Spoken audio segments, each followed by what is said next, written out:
say right foot creep, ooh, walking with that heater. Look around, stay low, make sure they don't see you. Catch them bad, walk down, face them with the heater. The devil under your feet, you on your way to see him. Stretch me when I can't sleep, bang on when I see you. Play with me, you can't sleep, we gun into the seashore. You won't have no case rearrange your shit soon as they face you. You won't have no space, we in your section till we spray you. Put your mask on, they coming out. Soon as they close that door, we just gon' walk down. They say we did wrong, cause we knocked him out. But he who got caught lacking, tell that that's his fault. If we draw down guns, get let off. And all them clowns, including the spouse. Kept that blick inside my drawers. Every time I walk the dog, I work for Tim and so CDs. You throw a diss and you get tossed. Say you ain't kissed that, cross my name up, ain't no talk. If they had a bang out at the stove from my pop out window, I can see a spout. But I ain't seen that since Jordan Dixon made some talk. Big foul, they got that on me and I'm stolo. Knowing that it's I spit that cause a massacre at the powder. I say right foot creep, ooh, walking with that heater. Look around, stay low, make sure they don't see you. Catch them bad, walk down, face them with the heater. The devil under your feet, you on your way to see him. Stretch me when I can't sleep, bang on when I see you. Play with me, you can't sleep, we gun into the seashore. You won't have no case rearrange your shit soon as they face you. You won't have no space, we in your section till we spray. When I jump out the bag, I'ma hit it. I'ma aim with the strap at his feet. Throwing out the murder bags in the city. Prime and pray while I'm standing on Billy. Daddy Drake take the top out the hidden. Fully equipped it when we go on a mission. Take his face, ain't showing no pity. Close case, sell them algorithms. Zombie land with a dog's percentage. Sprint a van and we all be in it. Catch him first, get a raw percentage. If you want, I put a coffin in it. I can get you one from inside my home. I just wanna check the out for attendance. Tell her I say come on, and I'ma all you that's on your mama. I say right foot creep, ooh, walking with that heater. Look around, stay low, make sure they don't see you. Catch them bad, walk down, face them with the heater. The devil under your feet, you on your way to see him. Stretch me when I can't sleep, bang on when I see you. Play with me, you can't sleep, we gun into the seashore. You won't have no case rearrange your shit soon as they face you. You won't have no space, we in your section till we spray you.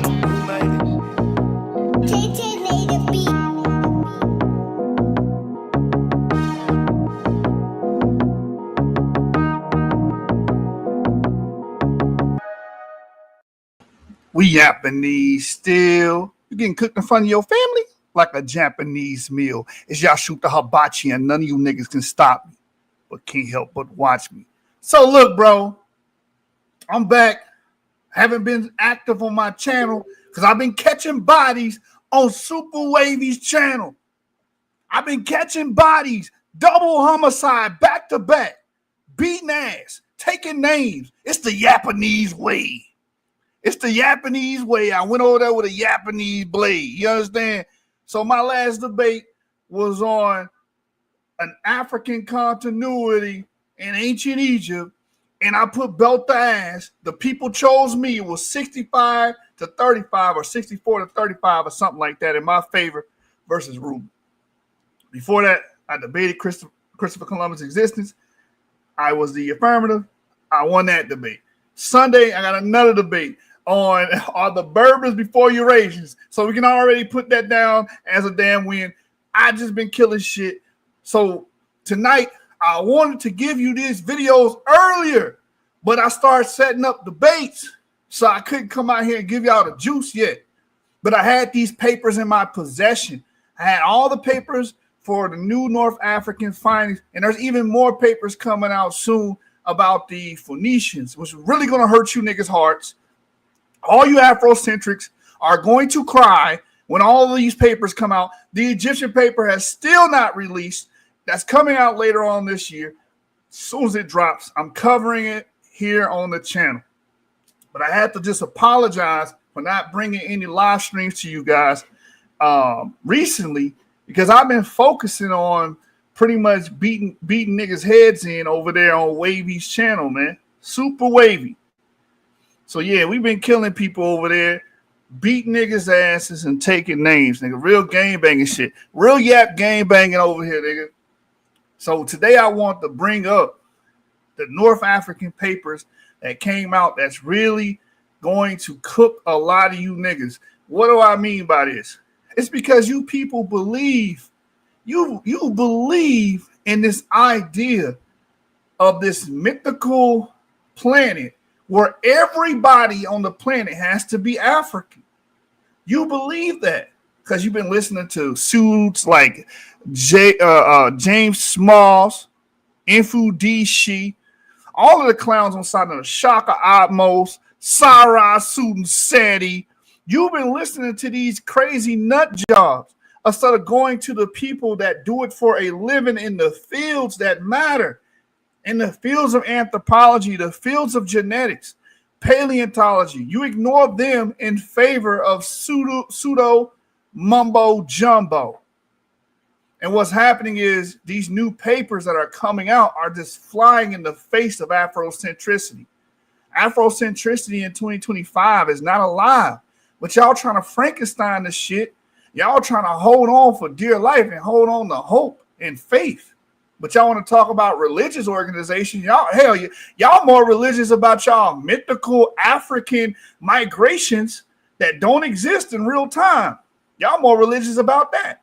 I'm about to debate a man on the ancient origin of Chinese, of East Asians. He thinks they're Africans. He thinks the first East Asians are Africans. I wonder where he got that from. Runoko Rashidi. So they're trying to keep these old race-based arguments alive. They even use craniometry.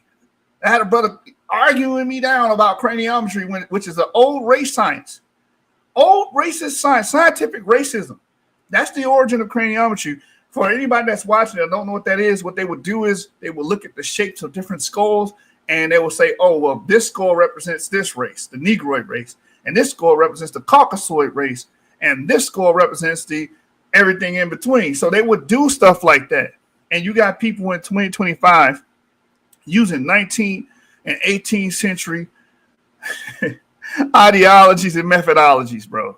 Man, I'm not trying to cut you around, but hold on. Why did he bring it up and then agreed with you it was outdated? Why, bro? Hey, y'all, man, just go in, man. Go in, y'all. I ain't heard from y'all a while, man. Go ahead and go in, man.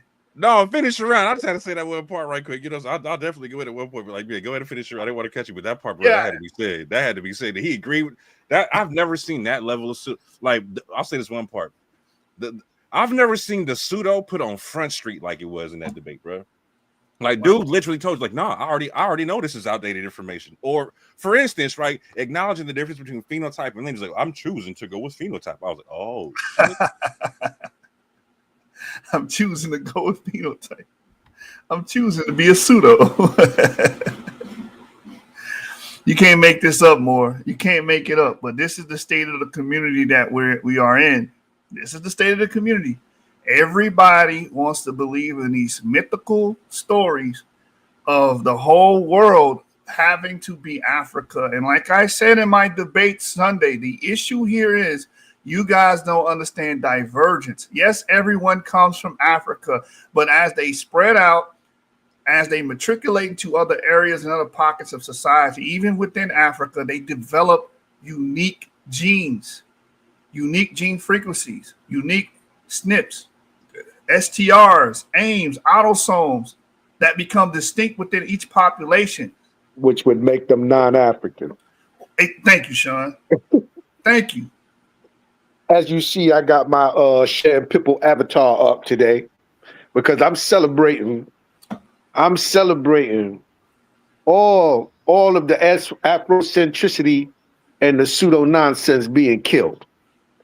Right. This is a celebration time, bro. I'm like, it's high time that these dudes, like you said, you know, with the original man doctrine, you know, start to learn about divergence, start to learn about how people develop, you know, genes that are specific to them and their area, you know, and going down the line, it continues to happen. So, you know, mutations and things of that nature, SNPs, you know, I was listening, you know, I had to listen to the debate in pieces because I've been real busy lately, you know, getting baby girl ready, you know, with college coming up and all that, running to different schools and all kind of stuff. But yeah, I'm really happy that you bust his ass again. Emphasis on again, because I beat him in February and then I just beat him again, you know. And he's still pushing the same paper. The coldest part is like Yashub literally could have stayed on mute the whole time. And the dude disproved himself with his own citations of the paper he was reading. Was that fun, yo? Was that not the funniest? Every point he brung up shot down his argument. And then was dropping Yashub's name like it was a spade. Yashub. Like I was like, in a pre-recorded format. But if I'm not mistaken, his segments, you know, they were pre-recorded. And then he was talking on top of that. I'm like, bro, what was that about? But did you see the vote, OG? Like I was worried. I watched it live, right? And so they were supposed to have judges and whatnot. At the last second, they tell Yashub, nah, we had 2 judges that didn't watch out of the 8. We got 6 that saw it, but 2 that didn't see it. So we're not going to go to the judges. He was like, what? I was like, what? We're just going to go to the crowd. I was scared, OG, because it was 20 some odd people watching, 5 people in the chat, and 4 of them pseudo as hell. You understand? But hold on. But the vote came in and it was strong for like the first half of it. Like it was 75-25 for Yashub, and it ended up being like 66. You know what I'm saying? 33 for Old Boy. When I was like, cool. Like for you stay with Yashub the whole time. I was like, wow. Like the people actually got it. And somebody came up. One of the mods came up and was telling Old Boy, like, you're trying to argue that everybody got to be African. That ain't what it is, bro. What you saying? Exactly. See, people are starting to get it. The more we keep pushing, this, the better they get because it's hard. Listen, when you sit down and listen to a debate like this and you don't know anything about genetics, right? You don't know which side to pick. You're gonna go with your emotions. Mm-hmm. You know, everybody African. That's right. You know what I'm saying? So once you know the intricacies of the science, so you have an understanding, you know, and then you know you can make good decisions on, you know, what's being said to you. You know what I'm saying? You can peel back the onion, you know, which would be all the verbiage, and see what it is that we're trying to show you. Right. Because that's what we can clearly see the difference on. It's like, so we can see 2 people going through the same paper, right? One person understood the vernacular of the paper. The other person had no clue of the vernacular paper and didn't understand. They were slicing themselves up, committing harakiri all over the place and seppuku all over the place. You know what I'm saying? Was so confused by the verbiage. Yeah, they were so confused by the verbiage that they were cutting themselves left and right. Like he was arguing against himself. Yo, he was literally arguing against himself. His whole position. Yeah. But go ahead. No, I said every time he said Eurasian, I died. Like he didn't understand what that word meant. Like he kept saying it hard. Like, yeah, Eurasian. I was like, bro, do you understand? You're cutting yourself right now. Like I said in the chat, OG, like, how many times am I gonna see this dude commit suicide live on air? You know what I'm saying? This is getting traumatizing. You know what I'm saying? You think we should play the clip where he literally? Yeah, yes. They gotta see him jump off. You know what I'm saying? Jump off the bridge, Jock. Talking about jump, yeah, man, jumping out the bridge. You said not the window, the bridge. Yeah, not the window, son. He jumped off the bridge, son. Not the window, the bridge, son. He jumped off the bridge. This brother, like, come on, man. You can't be having a debate about whether the Egyptians had this deep African continuity and then show a source that says Northeast Africa was heavily inundated by Eurasians. You can't do that. And you definitely can't do it in a round following Yashub, literally laying down source after source saying the same thing. So I was like, exactly. He was the whole time he was agreeing.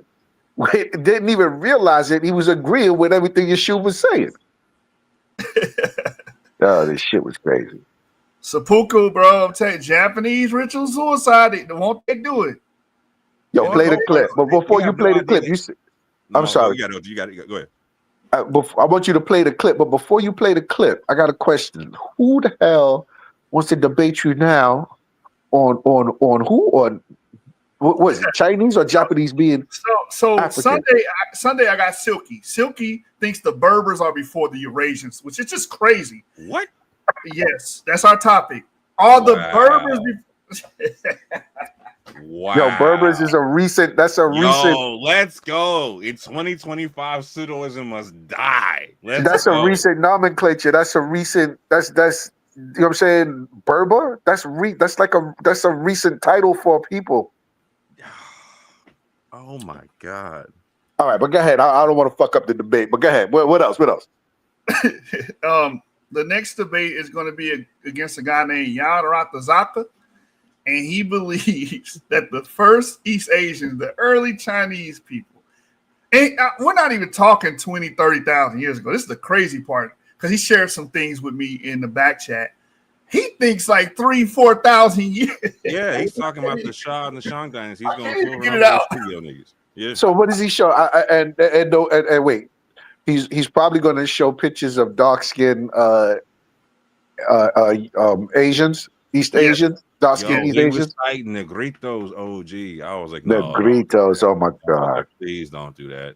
And again, here's the cold part. Like this is, I'll give them this though, because they were intellectually honest about their pseudoism. I couldn't believe it, OG. They were like, I understand the difference between lineage and phenotype. I'm choosing to go with phenotype. I was like, wow, my jaw's still on the floor, OG. I'm like, okay. I'm trying to get the debate like, is phenotype more important than lineage? You know what I'm saying? Let's go. That's a good one. All they could go on. That's all they could go on if they're going to do that. You know what I'm saying? All they're going to do is grab pictures of dark-skinned Asians with some woolly hair. You know, more than likely the females. You know, the pictures that they got of the what is it? I'm sorry, the Joman. Yeah. And women that, you know what I'm saying, which are mostly probably haplogroup M, and the men are D. So I mean, that's the only route they could go. But with that, like, they're gonna hit a wall with that one. They cite DNA like it's gonna help them. Like they don't understand how they box themselves in with their own arguments, and they got no way out now. The moment you even open your mouth to speak on DNA, you've killed your argument now. That's because they getting all the information from these dudes. What's the dude we went after with them dudes that was making? It was two. What was those two sites that two YouTube channels that we did lives on with the Japanese and the African history? Without History? Yeah, Without History or something like that. Mm-hmm, mm-hmm. And they believe that shit. Right. Yeah, but I love it now though, because everybody's talking like they all got the balls to jump in the DNA world now, right? And it's over and done with now. You know what I'm saying? They can't get out. Hey, we doing this shit all 2025, not leaving a suit alive. Nope. This is what we doing, man. Y'all just gonna have to become us, bro. This man, y'all keep watching us, keep fucking. No, I don't want them motherfuckers. I don't want none of them motherfuckers coming over here and talk about they down with the Yap Gang. Hell no, not them motherfuckers. Sure, I know, but this is what we gonna do to their ass. Yeah. You. Yes, me.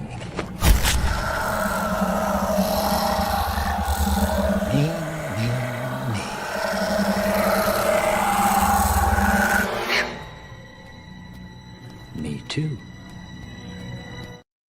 You gonna convert their ass? Yeah, it's inevitable. They said it's inevitable more. It's inevitable.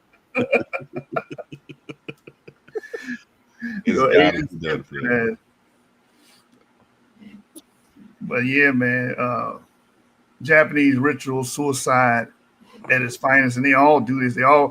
I was debating a dude on the existence of Christopher Columbus, and he kept reading things that affirmed his existence. Yo, these dudes, crazy. I don't know what they be doing, man. I heard that one too. I was like, what? Oh my God, yo. All I gotta say is thank you to ChatGPT, because you'd have made winning debates so easy. Because people think, you know what I'm saying? Yeah, that's another thing with Ruben. He kept all of his everything he was showing. Well, not everything, but a lot of his sources was goddamn Google and ChatGTP. I was like, are you fucking serious? Wiki. Yeah, he was on Wiki. Then he used Wiki, and I'm sitting there, and then he's using Wiki wrong. He's using it against you, but it's busting his ass. Hard like that. I was like, man. Like that got hard to watch after a little bit. I was like, oh man. It was disgusting. I had to do it in pieces. I told you I had to do it in pieces. That first round was like, because he spent the majority of his first round telling people the Egyptians had stone tools. That's not the I'm like, yo, you gonna use your whole round talking about they had stone tools, Joshua. They had these type of ornate arrowheads, Josh. I'm like, yo, What the hell that has to do? What the hell that has to do Hey, with show me your oldest body and shut the hell up, bro. What are we talking about? I know, their bro. genetics? What did that have to do with their genetics? Nothing. Absolutely nothing. What is you good for? Absolutely nothing. Right. Particularly if you're going to argue that you already understand the phenotype is fluid, you already understand like phenotype can run that way. Like then why are you arguing for like some kind of material culture? Like it's going to prove the genetic thing? Because like the information in the material culture could have been distributed from a whole nother group of people, or it might not be the same people that you're talking about. You have no idea with that stuff unless you can show a body with them. You got to show a body with that culture you're talking about, fam. You was like every time you shoot, did you should ask for you from when you had nothing. You're talking about like why we shouldn't be able to have it. I was like, man, knock it off, man. That Q&A was cold. Yeshua out there walking, man. He was like John Wick in the club, just running through niggas, right? Like just super calm. I felt bad because I'm like, bro, you got the silence shot on niggas. I was damn okay. And dude didn't understand. Every time he just answered the question, yes, I'm like, bro, you're leaking everywhere. Come on now, like everywhere. And then he came. The crazy part is more these dudes don't even understand how much of a walk in the park they are. Right. These dudes are a walk in the park when it comes to like, if you're going to debate them on, these subjects that they claim to know so much about. Mm-hmm. It's a walk in the park. They get to killing themselves. Right. The cold part is like, so you should be talking so far above the head that like my guy doesn't understand that he's arguing with his own reflection. He's not even arguing with his shoes points. He's arguing with his own reflection. Himself. That's what I was saying. It's still losing. Oh my God. It's like, yo, this dude is just killing himself. He's arguing with his own argument. It's yo. I've never seen that, bro. And then my favorite part is when old girl, like the mod, Honey came up from the chat. She was like, "Yo, you need to go somewhere, real, but just sit down." But like, it's done. You know what I'm saying? Like, it's done. I blame it on the Hennessy. Yeah. The reason why she went up there and said that is because there is like the tendency to post debate. Yeah. After the debate's done, niggas want to keep debating what was debated. Yeah. Like, nah, bro, it's over with. If you want that smoke too, you get your ass kicked too. But we got to set this shit up properly. Right. But she kept saying in the chat like he's just not reading the sources. Like the problem. She said in the chat like the problem with this debate is one person could read, the other person couldn't. You know what I'm saying? Because she's like, one person could understand what they was reading, and the other person couldn't. Right. And there's no way, like, you're not going to be able to force fit these papers into the round hole you want them to, fam. Like it's not. This square peg is not fitting, fam. It's not. No matter how you slice it, like the story's not going to tell the story you want it to. Y'all are out here don't even recognize. Y'all are giving the Rachel Dolezal demonstration. Oh man, y'all are making her argument. You understand? Your argument is that, you're literally just you're making the Rachel Dolezal argument, and like people hear them like, no, everybody's not African. That's not how that works. You're not gonna take Rachel Dolezal and be like, yeah, she's African as hell. No. And you're gonna say, well, she can't be African. No, that's not how. The way you're using haplogroups, you can't do that no more, fam. You can't deny nobody being African now. Y'all out here doing the whole, you know what I'm saying, the Ron Dalton Jr. demonstration. You know what I'm saying? Like it's crazy, fam. That seems to be the argument they run back to when all else fails. Mm-hmm. Is that, well, everybody came out of Africa. Yeah, but then you turn right around after you say, first you'll argue that everybody isn't African. You'll argue that these people ain't African, these people ain't African, those people ain't African. Then you'll turn right around when we bust you in the head and say, well, everybody is African. Everybody was African. Everybody came out of Africa. We all came out of Africa. And then you'll turn right back around again and start pointing fingers at the white man this and the white man that. Yep. Yeah. Dude's just confused, man. You got perfect example. Perfect example of that, Sean. Yeah. Real quick. Perfect example. We're talking Egypt. these people will say the people in Egypt today are invaders, and they come from the Arabs and Greeks and Romans. But yet still, you just made a whole argument for if everybody starting in Africa, they African, or if a haplogroup starting in Africa, that is automatically African. Then which are the invaders? Exactly. They're just coming home. Exactly. These dudes is chasing their tail, yo. You know that the serpent that don't tread on me, the serpent that eats its own tail. Yep. What's the Greek name for that? More. What they call that? That symbol. Let me find out right quick. Hold on. Or it start with an O or something like that. I know the Viking. I know the Vikings have a tail of that too. Yeah, the world snake. Yeah, the snake eating its own tail. That's what these dudes did. They the dog chasing its own tail. Yep. Roundabout arguments. Bro, these dudes, what's happening is these dudes are going into fields and trying to make these arguments in fields where it'll never pan out. You have no leg in the DNA field. That's why they run the fringe people. Like when we talk about Jews and their ancestry, who they always run to? Aaron L. Hike. Aaron L. Hike. They go to fringe scientists that are pretty much denounced by a majority of the damn field to try to make their arguments.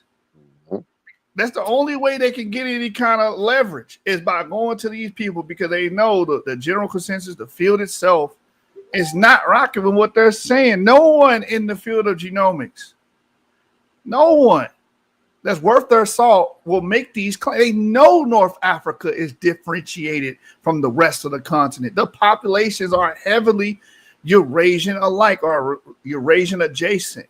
They literally split from Eurasians. This is why Vicente is saying what he's about to say on this paper. He's about to read from Vicente, which Vicente is arguing for an Asian origin for haplogroup E. And he read this in a debate titled, do the ancient Egyptians share African continuity with Stone Age Africans? Right? Why would you read this? Come on, bro. Watch this. Why would you read? My bad. Oh, we got echo. Okay, all right. Yeah, that's me. My bad. Yeah. Walk through that though. I want to walk through that. I want to walk through an Eastern African. I was about to play the clip. Oh, you started. Okay. Got it. There is general consensus in attributing an Eastern African origin to the initial expansion of the NRY haplogroup E in the continent. So he obviously got this because it says haplogroup E started in the continent. Okay, that's 70,000 years ago. And I keep trying to explain to people 70,000 years ago, yeah. But we're talking about a continuity from 70,000 years all the way to the time of Egypt. But this paper here is not even arguing that it came from that it's actually in Africa, that it was indigenous to Africa or it started in Africa. And he's about to read it. This is crazy. Watch this. Let's rewind that so we can define that. There is general consensus in attributing an Eastern African origin to the initial expansion of the NRY haplogroup E in the continent. Curiously, ancestral E lineages have been detected in the Arabian Peninsula and the Levant. So this is what Vicente is saying. Vicente is saying right here, curiously, ancestral E lineages have been detected in the Arabian Peninsula and the Levant. And that's usually his argument. His argument, they start in Asia, they backtrack and go through Arabia and go back to Africa. If you read the paper, that's exactly what he's arguing. And he's reading this like, oh, yeah, I got you. I shoot. No, you don't. You kill it. This is Japanese ritual suicide right here, bro. Why would you even read this? Come on. Regardless of its origin, haplogroup E shows lower frequencies in northeastern Africa and the eastern Sahel than in the west. The opposite pattern is observed in the frequencies of wide Eurasian haplogroups in the same areas, which suggests later, stronger Eurasian male gene flow throughout the northeast side. We're having a debate about Egypt and an African continuity. I'm the negative, he's the affirmative. He just read a source that says that later migrations happened that were heavily Eurasian, that pretty much inundated Northeast Africa. You killing your own argument. You killing your own argument, man. Bro, you can't make this up, man. When I was listening to this, I told you I had to do it piece by piece because I've been so busy. But when I got here, I was like, when the debate actually started, I'm listening to it. I was like, yo, you gotta be fucking kidding me. We went through this shit on was it Facebook Messenger in the back chat. We went through this over and over. I pointed out so many things to him. This dude just did get it's like their pride. Like, you can't know more than I do. Won't let them just, say, okay, I get it. Like, just to learn. You know what I'm saying? Put your fucking pride to the side, yo, and just fucking be willing to learn. God, that's why I respect you so much, OGs, because not many people from your generation was willing to like actually stop and be like, okay, let me go buy the study and sit down with this study and go through a page by. You know what I'm saying? Yeah. Like they did not like so. I'm at the age now where I have to relearn things. You know what I'm saying? And reteach myself vernacular. You know what I'm saying? Like Ibri, when you get a couple of years old, you know what I'm saying? You're gonna start doing the same thing. You know what I'm saying? Like you've been there for a while already. You know what I'm saying? Where you got to reteach yourself stuff. You know what I'm saying? The same information a different way. You know what I'm saying? Right. Or recheck it like 10 years ago, we used to think this. What do they say about it now? You know what I'm saying? We're going through that whole process, like what we learned on the block, checking with the facts now. I'm like, okay, this is not what it was. You know what I'm saying? And now, like, I don't even think my man recognized his own claim. Like Yeshua was talking about, he tried to make a long, so the argument was, like, he was arguing for genetic continuity the whole time in Egypt, right? The whole time, right? And gave you a long time period. Like Yeshua was talking about, he's like, let me give you some Stone Age type. Oh, bro, what? Okay, you want to go that long? And then you got the nerve to tell me that, this paper shows that there was introduced genetics to the region. Oh, what are you saying? Do you even understand the argument? And the answer is no. And that's the sad part, is the dude didn't even know what he was arguing for. He didn't even understand the title of the debate. Not at all.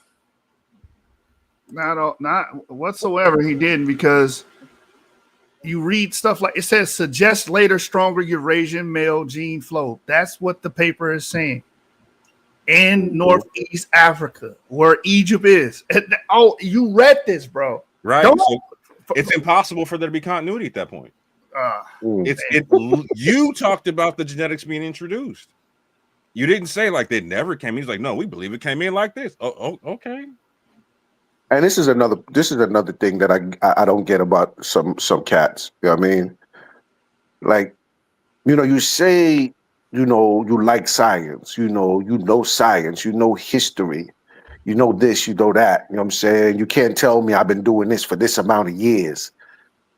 If you really, really enjoy science and really understand science, or you really understand history, you know that there's new information every few years. New studies, especially if you're going after studies and not going and just buying books from pseudo motherfuckers out here putting out information and then you don't go fact check them. You say all this, but then when new information come out, you're not willing to take the new information in and put it against your old information and see what pans out. You're not willing to have a discussion. Like, fuck debating. You're just not willing to have a discussion with other brothers that would either be on par with you and having an understanding of the science, or brothers that know a little bit more than you. You're not willing to just sit down and just have a discussion and just mead through the information. And that's sad. And for me, being the age I am and how long I've been, doing this, I have no problem with sitting down with anybody if you got the proper information. And it's crazy that other cats can't do it. So that's just my spiel. But go ahead. I'm sorry. I should have saved that for the end. Yeah, it's called growth, bro. It's called growth, man. Shit, look at my background. Heavily inundated and influenced by Nathaniel and One West, and I had to break from that. So until they put that shit down and stop poisoning their damn brain with it, they're going to be stuck. because they trying to argue ideology first and not evidence first. You got to argue evidence first. Ideology and emotions. Yep. Don't forget that. A lot of emotion mixed up in that too. That's a hell of a brew. Yep. That's one wicked ass brew once emotions is poured into it. That shit is like cyanide. That shit's like mercury or cyanide. You said that shit like cyanide.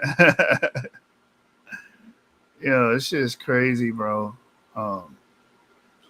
And then Gullah afterwards, it don't matter what that paper is. Yes, it does. You can't read something that contradicts your argument in a debate. You pretty much, and I pointed it out in my third round. I'm like, bro, I know that paper like the back of my hand, and I read from the paper what it said in regards to E1B1B having a Near Eastern origin. The damn paper says that. Which family tree agrees with using the haplograph from 2023 and 2025. I showed that. But what did these people do? You're lying. You were showing the pictures of the actual, like the routes of the migrations from the family tree was putting on the haplogroups. I was like, come on now, y'all, like, do you not understand what he's showing you? This is like, how clear can he be with this?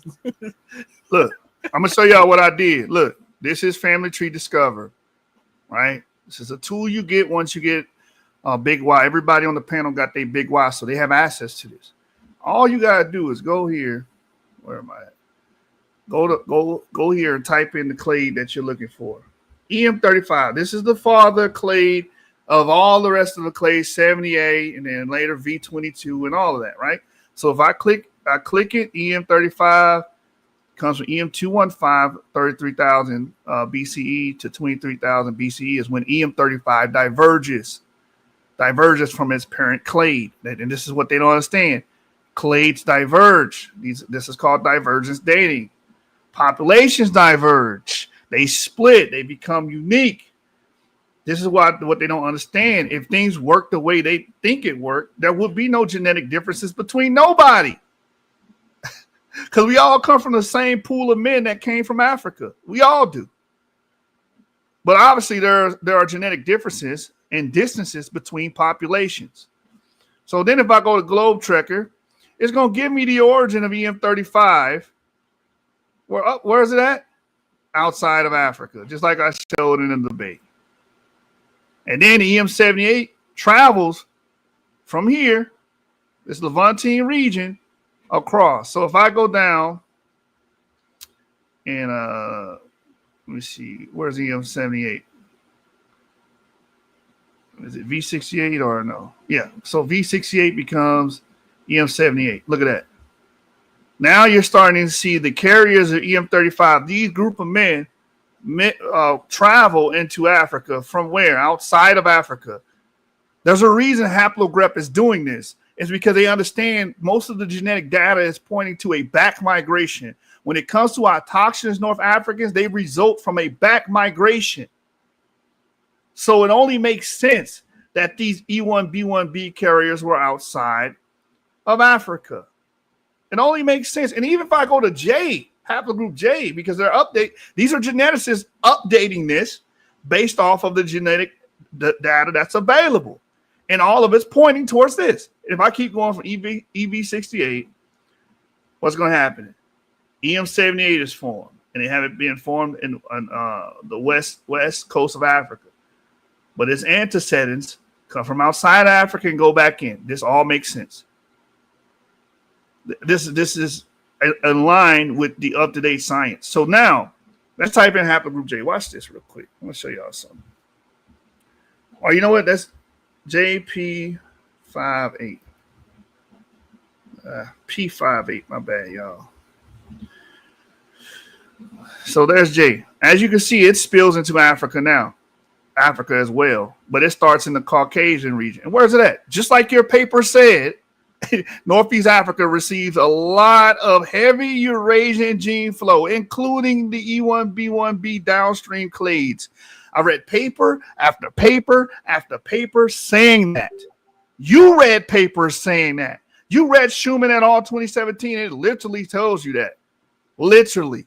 You read Kirchhoff, the Kirchhoff Institute, and it told you that E1B1B clade that they found there wasn't EM180. He said it was EM180. That's not the clade. Points to an out of Africa origin or a non-African or Eurasian origin. That's what it's saying. The problem is I do this shit. I buy the damn preprints when they first come out for $40 fucking and read it. We're actually dedicated to this shit over here. Y'all not. Y'all too busy trying to play the blackity black game instead of just trying to figure it out. Like, what is it? What is the ancient genomes of ancient North Africa and Egypt, Tunisia, and Algeria, Morocco? What is it? We need to go and refer to and defer to the experts that are actually sequencing this stuff. Go ahead.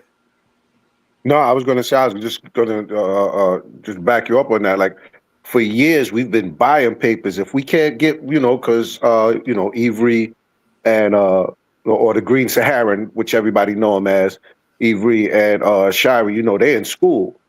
So a lot of times we could get some of these papers free, but other times we just go ahead, and just buy the paper. I know I've spent tons of money on these $40 and $60 papers, over the past, it's been like 3-4 years now. Yeah. Like we've been really in depth in this, and we share the papers amongst each other. We don't repeatedly buy these papers. If I buy a paper, then, I share it with the group. They buy a paper, we share with the group. Then we have discussions on it. Like, Then we we'll pull up Globe Trek and try to plot. Let's see where this was at. Let's see, we don't play games with this. This is our shtick right here. This is our area. Everybody else has an area that they deal with, when it comes to history or science or whatever. This is our niche. Big facts. But y'all can see haplogroup J, L136, having its estimated origin in what we now call Egypt, right? Right there. There it is. So, I mean, there's nothing you can, like, y'all can kick against the pricks, but what Paul meant by that was they used to have a staff with a sharp object on the end of it, and they used that to tame cattle. And if they would buck, the more they buck, the deeper that sharp object, that sharp little dagger piece kept driving into the damn calf. So you're either going to do what? You're going to either keep driving into your calf, into your muscles, until it rips, or you're going to stop like, oh, shit, I don't like how that feels. That's it. That's all you can do. You either keep getting killed, keep getting chopped up, or you yield. And that's why I've been winning all these damn debates. Y'all got pseudo positions, and y'all don't stay up to date with y'all science. Y'all too busy trying to push your ideology instead of just rolling with the evidence. Just roll with the evidence. Oh, you following the white man, the colonizer. All right, man. Keep being pseudo. More easy wins for us. Facts. The one thing you can't you can't accuse us of not staying up to date with the science on stuff, right? So for instance, at one point, Yap had the position that there was like an EP2 sample within the tupins or whatnot, right? With the moment that it came out, no, that's E1B1B. The majority of us, I'll say that there was one person, one person absolutely, but they're no longer part of the squad. We all immediately was like, "Yep, can't say that no more." That shoots that one in the foot. Okay, boom. And immediately everyone had to admit, like, okay, that pretty much ends the E1B1A argument for right now. You know what I'm saying? Until further notice. Yeah, facts more, because we was like, that's another thing. You can't say we're not honest about the science either. We don't hold on to doctrines. We don't hold on to, our emotional feelings about Afrocentrism or this, that, and the third. We let all of that go a long time ago to racism in this stuff. We don't do that.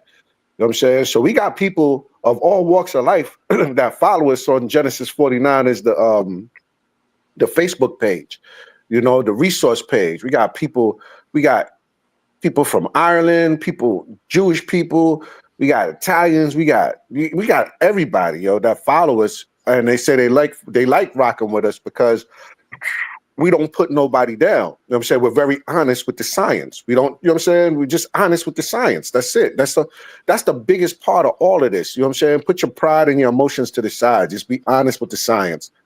You know what I'm saying? What the professionals say it is, that's the evidence we have. That's what we have to go with. Yeah. Y'all keep kicking against the pricks, man. Keep kicking and bucking and bucking. All you're going to do is damage your damn yourself. You just gonna get yourself fucked up. That's it. But their pseudoism is hit its final form now, right? And so I'm loving it because, like again, this is the first time I've ever seen this, fam. Because I was scared when my guy said we're about to go to the crowd. Fam, I thought that was an L. I was like, oh, you shoot it all that work for nothing. Bro, I was throwing a fit, bro. I was throwing a fit. But when I saw 2/3, 3/4 of the crowd come in for Yeshua, I was like, oh, word. My faith in humanity has been restored in this piece because they understood the pseudoism hit its final form when old boy said, I'm choosing to go with phenotype over lineage or whatnot. Okay, it just is what it is at that juncture, fam. You're at that juncture, you're consistently going to be speaking out of both sides of your mouth, and anyone who's listening and being honest will be able to tell that, right? Like Yeshua just showed it here, right? So, are you claiming that this J lineage is now African, or are you going to reject it as being African? How about that? Yeah. How about that? You're going to say, well, the majority of people who got that lineage, you know what I'm saying? They can't be us because they're lighter skinned or whatnot. And then when somebody comes through with the lumber with the same haplogroup or whatnot, well, that's us. You're going like people will like a 5-year-old will see your pseudoness for what it is. Yep. And let's call it what it is. Your racism for what it is. Let's call it what it is. Yeah. Scientific racism. Yeah, facts. Racism is irrational, fam. Racism is irrational, fam. And phenotype is fluid. Have fun with that. Yeah. And I have to say that I'm really glad, like it shows that the work we've been putting in, and when we take our time and explain to people, when we explain to the people, we break down these papers and we have discussions and we do all of this stuff, and they come and they look at the channel, they view the channel, they see what we're doing. It gives me hope that, like you said, more that 2/3 of the crowd, it went from 3/4 to 2/3, but it was still a majority, was still rocking with what a solid majority was still that was the veto proof majority, right? Attention. You understand? You should came with the veto proof majority on the cast. Yeah, that warmed my heart because hearing you say that, because I wasn't there live for it, I've been busy, but it warmed my heart to know that people are actually paying attention. Yeah. All this money we spending, all the hard work, all the stuff we keep talking about, everything we keep going through, just little by little, people are getting it, know, and I'm happy. Yeah. I felt like all the hard work we've been putting in, OG, like it's paying off finally. You know what I'm saying? Like for a while, bro. Like when I was listening to the arguments, I was like, man, we ain't making it then at all. You know what I'm saying? Like exactly. And then when the vote came in, I was like, oh, word. I had to shout a thank you out to the creator right quick because I was like, yeah, we're actually doing it. You know what I'm saying? Cool. Keep it on the grindstone. You know what I'm saying? Let's go. In 2025, pseudoism must die, and that's why I was trying to get the debate about phenotype versus lineage and whatnot. Because at the end of that, that's the argument they're making. If that's the argument you're making, fam. Wow. Yeah. Like you see, I got the shampoo. You see, I got the shampoo bottle in my hand, right? With my avatar, right? I'm celebrating death to all the pseudo, death to the pseudos. Yes, sir. Hey, Mr. Black Tastic, that's for you, baby. We're gonna have a glass of me and my fellow grandpappy. We grandpappies. We gonna have us some. We gonna celebrate the death of the pseudos. Yeah, man. I mean, Afrocentrism is, Black Hebrewism and Afrocentrism are cousins, or if they're not cousins, they definitely brothers. Because I look at Black Hebrew Israelites as Afrocentrics in a Jewish cosplay, so to speak, because it's the same shit, bro. Y'all have an ideology. You try to superimpose your ideology on reality, on real populations. So, well, I teach people that these people have to be sub-Saharan African or be related to West African. So therefore, I'm going to tell you, I must teach that everybody in this region was African or West African adjacent or sub-Saharan African adjacent. Because when we're talking genetically, that's literally what you're saying. And they're not. In my debate in the first round, I proved and showed that the evidence points towards Egyptians being surrogates of non-African DNA, and they are the reason why you have people that are in the Sudan, people are in the Horn of Africa that are carrying high levels of Eurasian DNA, because people from Egypt traveled south. And when they travel south, they mix with the local population. And now the children of those people, we see them today, and they have high levels of Eurasian admixture. Nah, you should. And high levels of melanin. South and north. What are you talking and about? They have high levels of melanin. They dark as shit. Yep. And they haplogroup J. They haplogroup R. They, you know what I'm saying? You guys is playing out there. Y'all keep using skin color as the definitive proof of who's who. You're gonna make a fool of yourself every time. Y'all out there capping, fam. We came down the Nile, you know what I'm saying, from south to north, you know what I'm saying? It was the pygmies that built the pyramids and all that. What you talking about? So this is the paper he read that really just busts his ass, because it literally says in the title, carriers of the mitochondrial DNA macro haplogroup L3 basal lineages migrated back. And anybody don't know what basal mean? That means at the base, the first ones. These are the first L3s. They migrated back to Africa from Asia around 70,000 years ago. Literally the title of the paper that he brought in his third round. Literally committing Japanese ritual suicide. Come on, bro. Put the Afrocentricity down, bro. Just drop it. It's a bad faith argument at this point. I'm in the chat when he drops it. Like, yo, it's the debate's over, fam. Like, if y'all think that him dropping EM78 and L3 is the win, then you have no idea what the debate is about. It says under this supposition, male E lineage is currently present in North Africa would have reached the area as a secondary. I don't even want to read this. It's embarrassing. This is the paper you provided. Now, he was like, oh, this paper says this 2008 paper. No, this is the paper you provided in the debate. You quoted and cited this paper. Again, according to Vicente Cabrera, we study his work. We know what this man is about. He states under this supposition, male E lineages currently present in North Africa would have reached the area as a secondary wave accompanying Eurasian female lineages as M1 and U6. And this makes all the sense in the world, because when we look at it from an autosomal nuclear genome standpoint, which that reflects on the population that was in North Africa, all of their autosomes split off of Middle Easterners, i.e. non-Africans. They share common ancestry. That's what the up-to-date science is saying. And you read from this paper that is making an argument for that. Japanese ritual suicide. It says the main indigenous E clades in the region, EM81 in the northwest and EM78 in the northeast, are derived from haplogroup EM35, which also includes European, Mediterranean, and Western Asian branches EV13 and EV22. So EV13 in this paper is being called European Mediterranean, and EV22 is being called Western Asian. Let's look at family tree DNA and see if that tracks. So what we're going to do, we're going to go to family tree DNA. We're going to share this tab. We're going to type in V22, and we're going to look at it on Globe Trekker. Oh, where's EV22 born? Outside of Africa. Look at this population distribution. You see this green arrow? All outside of Africa. You see this green coloring? That's the descendants of EV22. These men went all outside of Africa. Look at the purple. That's another lineage that split off from EV22. These men traveled all outside of Africa.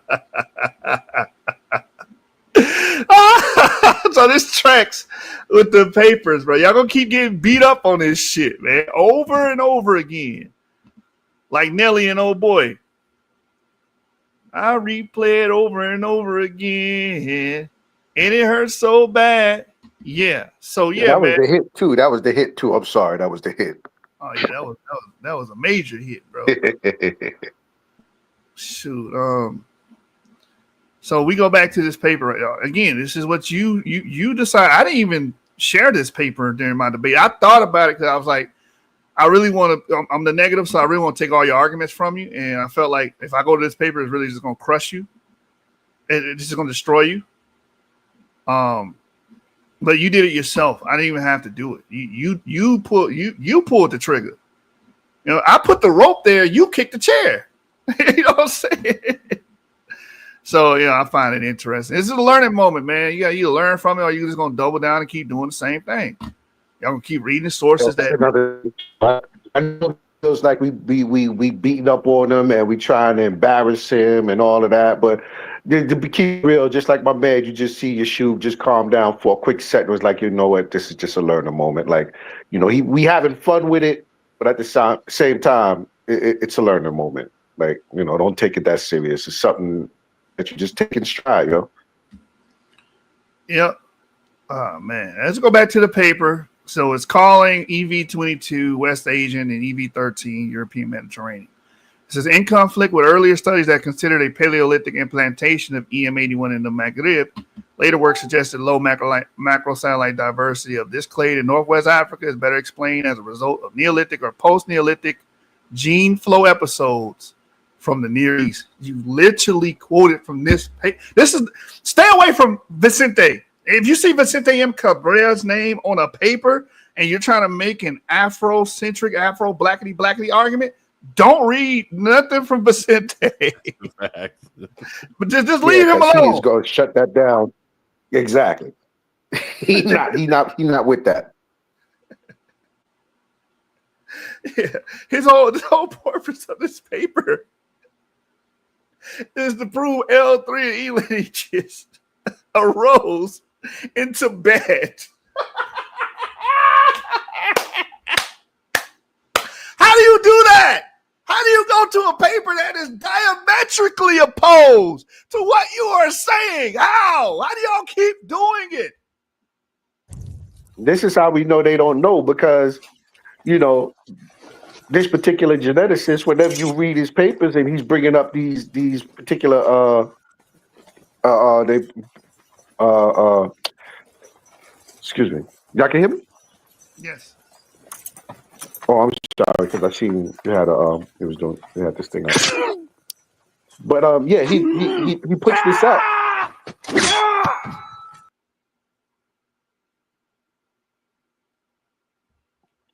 Yo, y'all there? Yeah, I don't know. Something happened. I was just more play the clip. I was looking at the paper. Right. Yeah, that's what. But anyway, I was saying, like, this dude, when he does his papers, like, you know, if you're an Afrocentrist, this is the last dude you want to mess with. Yeah. You know what I'm saying? Yeah, don't read his paper. The last dude you go to. All right, but go ahead. I'm reading everything before what he read, which makes it worse. It says, however, the subsequent discovery of a new sister branch, EM81, named EV257, without Near Eastern roots, but present in the European, Western, and Central Mediterranean shores, and in Cameroon and Kenyan populations, weakened support for suggested Levantine connection. Furthermore, EM81 and EM78 precursors are very old lineages that accumulated 23 and 16 mutations, respectively, in their basal branches. It has been reported that EM78 radiated in Eastern Africa between 20 and 15,000 years ago. So radiated just means spread, right? While EM81 did not, most likely because it was already in the Maghreb at that time. This timing coincides with the expansion age of the mitochondrial DNA U6A haplogroup in the area. Thus, a recent re-expansion after a large bottleneck is the best explanation for the low variance of EM81 in the present day. Because there's not as many. I believe EM81 decreases as you go west or decreases as you go east. I'm not too sure right now. It says the persistence of an even older male demographic substrate in this area was evidenced by the detection of representatives of the deepest Y phylogenetic clades A0, A1A in the region. Because so for everybody watching, haplogroup A are the oldest lasting, some of the oldest Y DNA markers that we have. So these people represent very, very, very old ancestries as far as the Y chromosome goes. It says there is general consensus. So this is what he read. and attributing an East African origin to the initial expansion of the NRY haplogroup E in the continent. So he's explaining, like, there's a general consensus of this, right? But Vicente is arguing against this in this paper, right? He says, curiously, ancestral E lineages have been detected in the Arabian Peninsula and the Levant, regardless of its origin, because, again, if you read this paper in its totality, he's making the argument that E arose in Tibet. There are people that argue for an African origin, right? I've done videos about this. There's two parties on this, right? But for you to go to the paper that's the party of arguing for E coming from outside Africa, it's just asinine. It says, regardless of its origin, haplogroup E shows lower frequencies in northeastern Africa and the eastern Sahel than in the west. The opposite patterns observed for frequencies of the Y Eurasian haplogroups in the same areas, table 2, which suggests later stronger Eurasian male gene flow throughout the northeastern side. Again, why would you read this? Why? You just showed discontinuity in Africa, and I told them that in my third round when I rebutted, right? So it gives you the frequencies of where all of these clades are, haplogroup A, B, and E. In Northwest Africa, there's a higher clip. In Northeast Africa, it drops to about 50%. And that's what it was discussing. In the East, it drops, so on and so forth. But the F lineages match it in the East. And the reason why the F lineages match it in the East is because these large waves, these pulse waves of people dumping in from outside of Africa into Africa, which will make up your Egyptians and your dynastic period, which would hurt your argument, not help it. Why read this? Come on, bro. Especially in East Africa. Yep. The dumping in East Africa of Eurasian Y chromosomes. Yeah. Yep. But you gotta read it from his perspective, right? Like, so for him, again, like he said, he's choosing to disregard lineage, right? So for him, genetic continuity is everyone stays black, right? That's his genetic and that's not even wow, yo. Yeah, exactly, bro. It hit me too. I was like, oh my god, that's you know what? I'm so I have to lower my you know what? Let me not say it like that.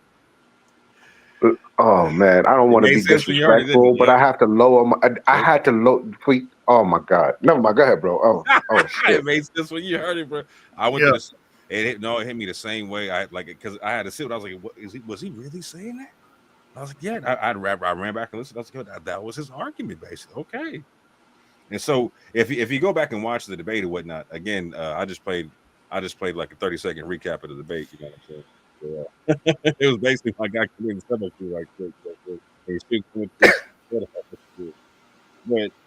but like, so you should think when Matthew was making an argument. You muffled, bro. You muffled.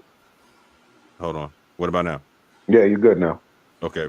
So Yeshua was making the argument about the changes in genetics via haplogroup and autosomes, right?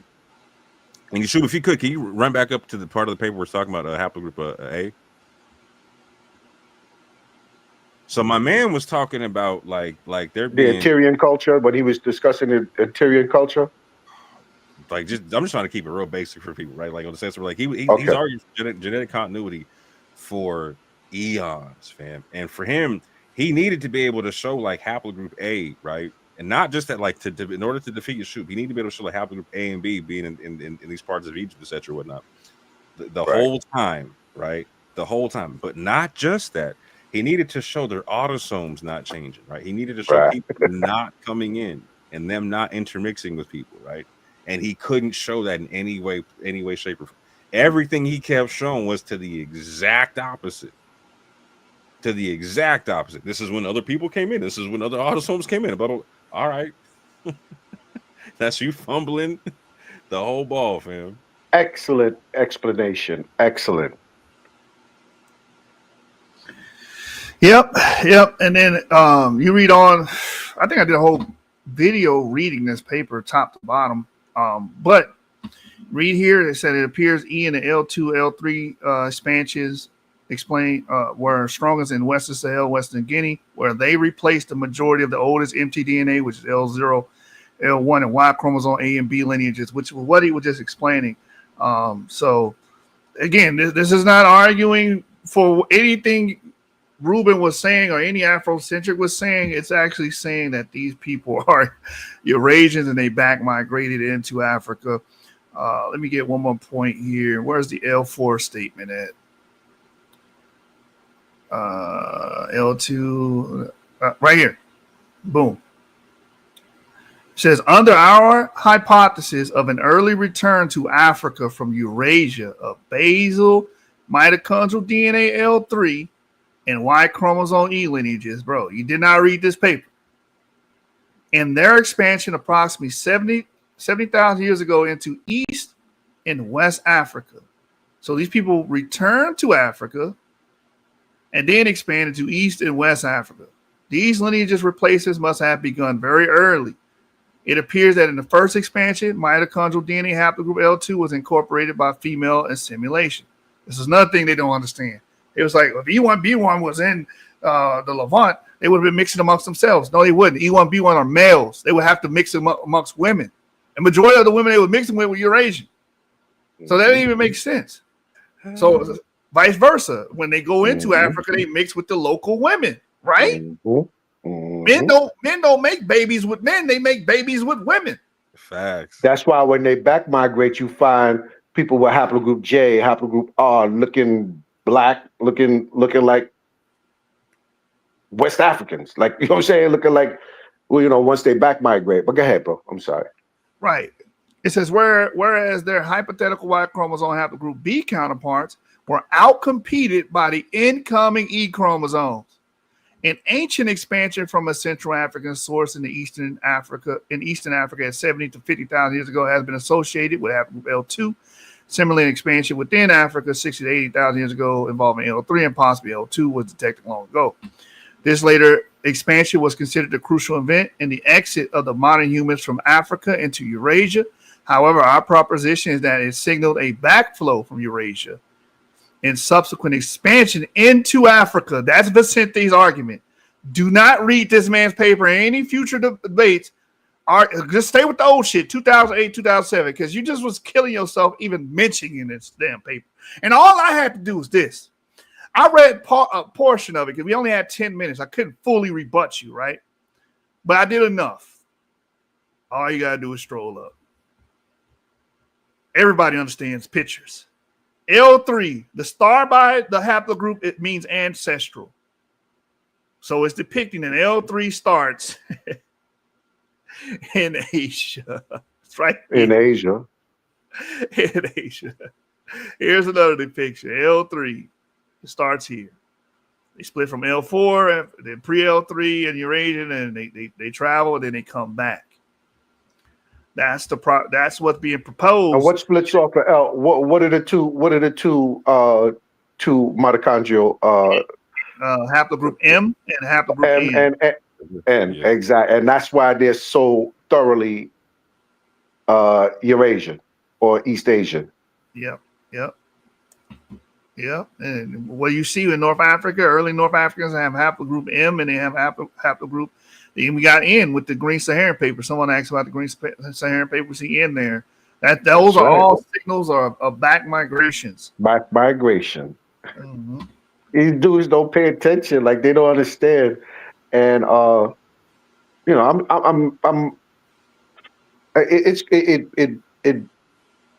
I'm befuddled by how these dudes read these papers and they read them and they read them and they read them. Like he's been stuck on this 2017 paper forever and he still doesn't get it. And no matter how many times we explain it to him, he just doesn't get it. So this is one of the biggest problems, man. And I literally cannot stand this, right? Is people don't understand. Like, so why do y'all think people go to college, man?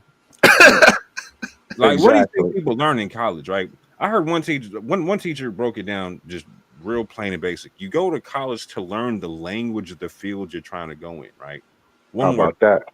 You go to college to learn the language of the field you're trying to go in. The biggest problem is people are reading these papers with the everyday vernacular, not recognizing that the words you're used to using in a genetic sense mean a completely different thing than when you're talking on the street, fam. And if anything else, you don't understand the rest of the words that are going on, and you're like, you don't have, like, we have to take a long time to go through these papers and understand stuff, right? And all of us had to humble out and like, okay, not just look up what this stuff meant in the dictionary, but a genetics type situation, right? We had to go to who's creating the language for this field and understand what did they mean when they said this word, right? Not what do I mean, not what does Theophilo Banga mean, not what does you know what do they mean when they say exactly? Right? What does Razib Khan mean when he's using these words? You know what I'm saying?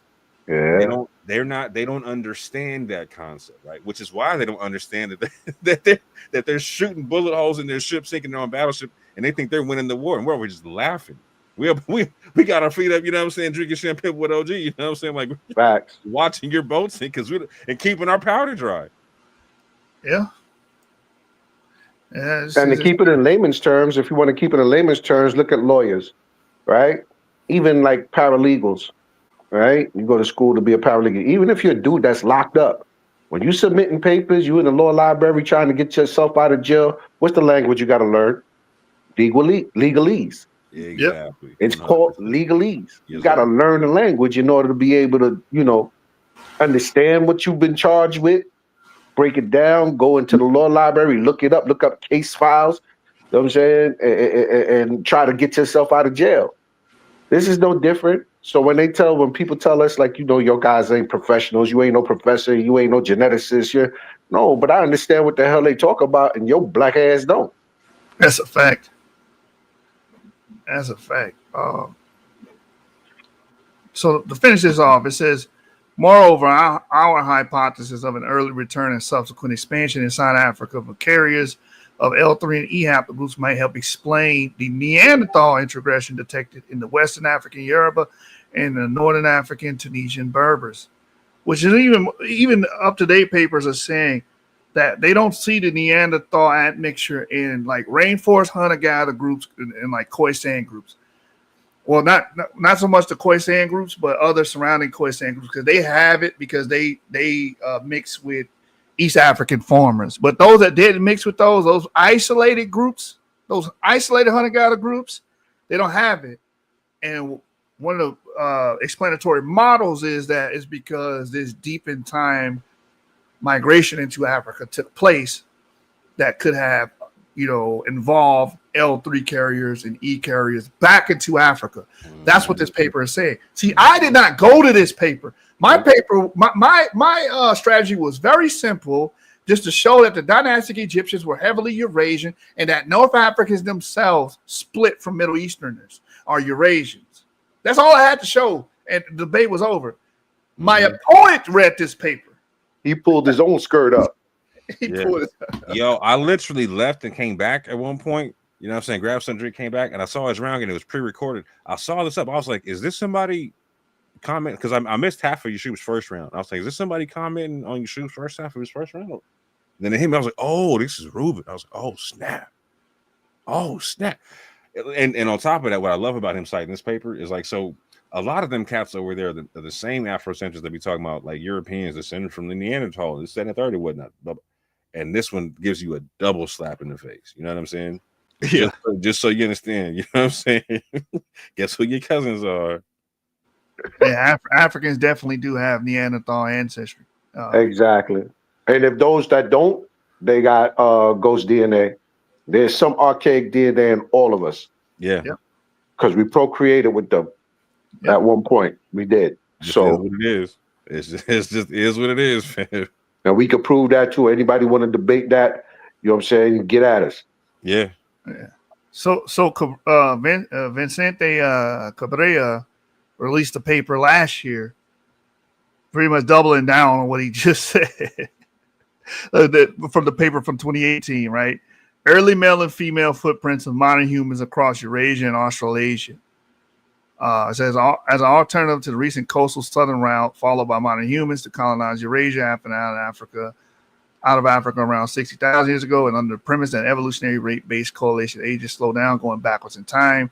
I propose a new model based on phylogenetic and phylogeographic analysis of uniparental markers and present and past modern populations across Eurasia and Australasia. And it says the archaeological record favors a northern route that reached China around 120,000 years ago and descended latitudinally, reaching Southeast Asia and islands around 70 to 60,000 years ago. These ages coincide with the basal split of mitochondrial DNA macro haplogroup L3-4 and the origin of Y chromosome haplogroup CT ancestral, and the subsequent split in Eurasia of mitochondrial DNA M, N, and Y, C, D, and F clades respectively. So again, like he's going in on this. He's even pushing the Out of Africa event further back, which me and Avery was discussing this as well. There's arguments for Out of Africa happening around 100-something thousand, 130,000 years ago. And this part right here, this preprint right here, yo, this is the bomb right here. I like this. Go ahead, but I just want to interject real quick. Yeah, man. It says roughly at the same time modern humans arrived in Australasia, other groups retreated southwest, returning to Africa, carrying with them mitochondrial DNA L3 and Y chromosomal E lineages. Brother, this is the scientist that you decided to quote. And this is a preprint of another paper. Oh, man. Of a newer paper. This is crazy. And how many years ago? This is going back to what? 120,000 years ago? Yeah. The initial dispersal, which would have been related to CT and L3-4. Mm-hmm. Because he's arguing that the mutation rates would have been different, so therefore these lineages are actually older. That's Vicente's argument. But my whole point is this: if you're going to argue, don't use papers that cut your argument. Like, you literally went to a geneticist that teaches that. Like, come on, bro. That haplogroup E. Your whole stitch was where haplogroups originate in ancient times, thousands of years. You don't care how long ago it is. If they got an African origin, boom. And then you read a paper that says that haplogroup E 70,000 years ago formed in Asia, in Tibet, by the Himalayas. Because if I go back to the other paper, again, I'm very familiar. How old is this preprint, though? How old is this preprint? 2024, May 17, 2024. So that's less than a year ago. Yeah. This is how current motherfuckers stay. This is how current we stay. All right.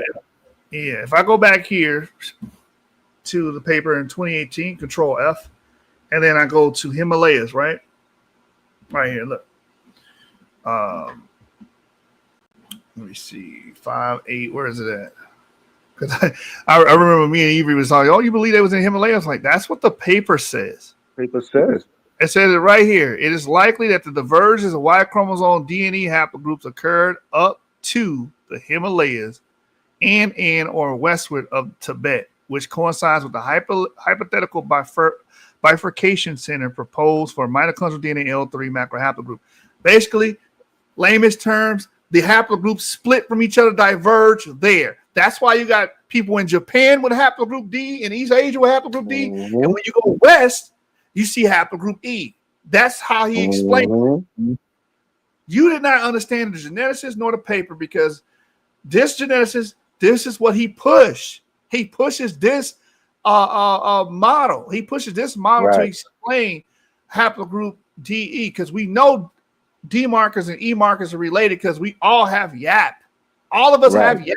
We have the YAP insertion on our Y chromosome, and the only way to do that and gain that is by sharing the same fathers.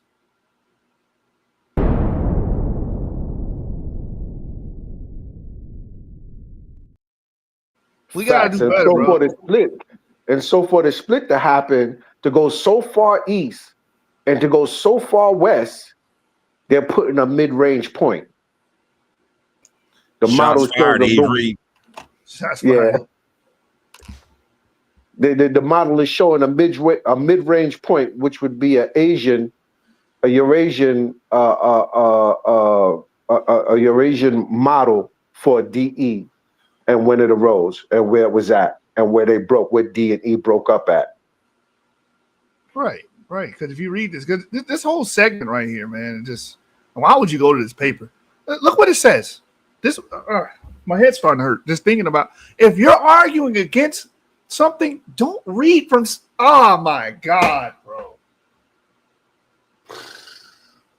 The Eurasian origin of Y chromosome haplogroup E. Why would you read this paper? Why would you cite this? You did not read it. That's the problem. That's why you did it. That's Chap GTP is showing him the way. This is the way. This is the way, my son. Come on, brother. So that's He's a Mandalorian. The man, look, man. An origin in Asia and return to Africa was proposed long ago for the Y chromosome African haplogroup E. Right. When the Yap insertion was first discovered in 97, I think, by Hammer, this was the predominant idea and belief that these carriers came from outside of Africa and came back in. All right. So this hypothesis was based on the derived state of the African Yap positive haplotypes 4 and 5 haplogroup E with respect to the ancestral Asian Yap haplotype type 3, which is haplogroup D. The later discovery of new markers evidenced that D and E were sister branches of the Yap node. Haplogroup D showed the derived status for M174 and the ancestral status for M40 in Asia, whereas haplogroup E was characterized by the derived status M40 and M174 ancestral status throughout Africa. Thus, the migratory sense between continents of both haplogroups could be not be assured. So we got people that live on both sides of the damn globe that are related to each other. So the scientists were trying to figure this out, and Michael Hammer was like, "Oh, I got a solution." The motherfuckers was in the middle point. That's what I just said, bro. That's what I was just. they were in between first. Yeah. Facts. This is what the paper says that he quoted. He chose this, but I didn't put this paper in there. I did not argue from this damn paper. I just rebutted it because I know the paper. It says, let me read on. It says here, the later discovery of new markers evidence that D and E were sister branches of the Yap positive node. Haplogroup D showed the derived status of M174 and the ancestral status for M40 in Asia, whereas haplogroup E was characterized by the derived status M40 and M174 ancestral status throughout Africa. Thus, the migratory sense between continents of both haplogroups could not be assured. A few Yap positive individuals ancestral for both markers were detected in West Africa and in Tibet. Although assigned parahaplogroup DE, its actual ancestral state cannot be confirmed.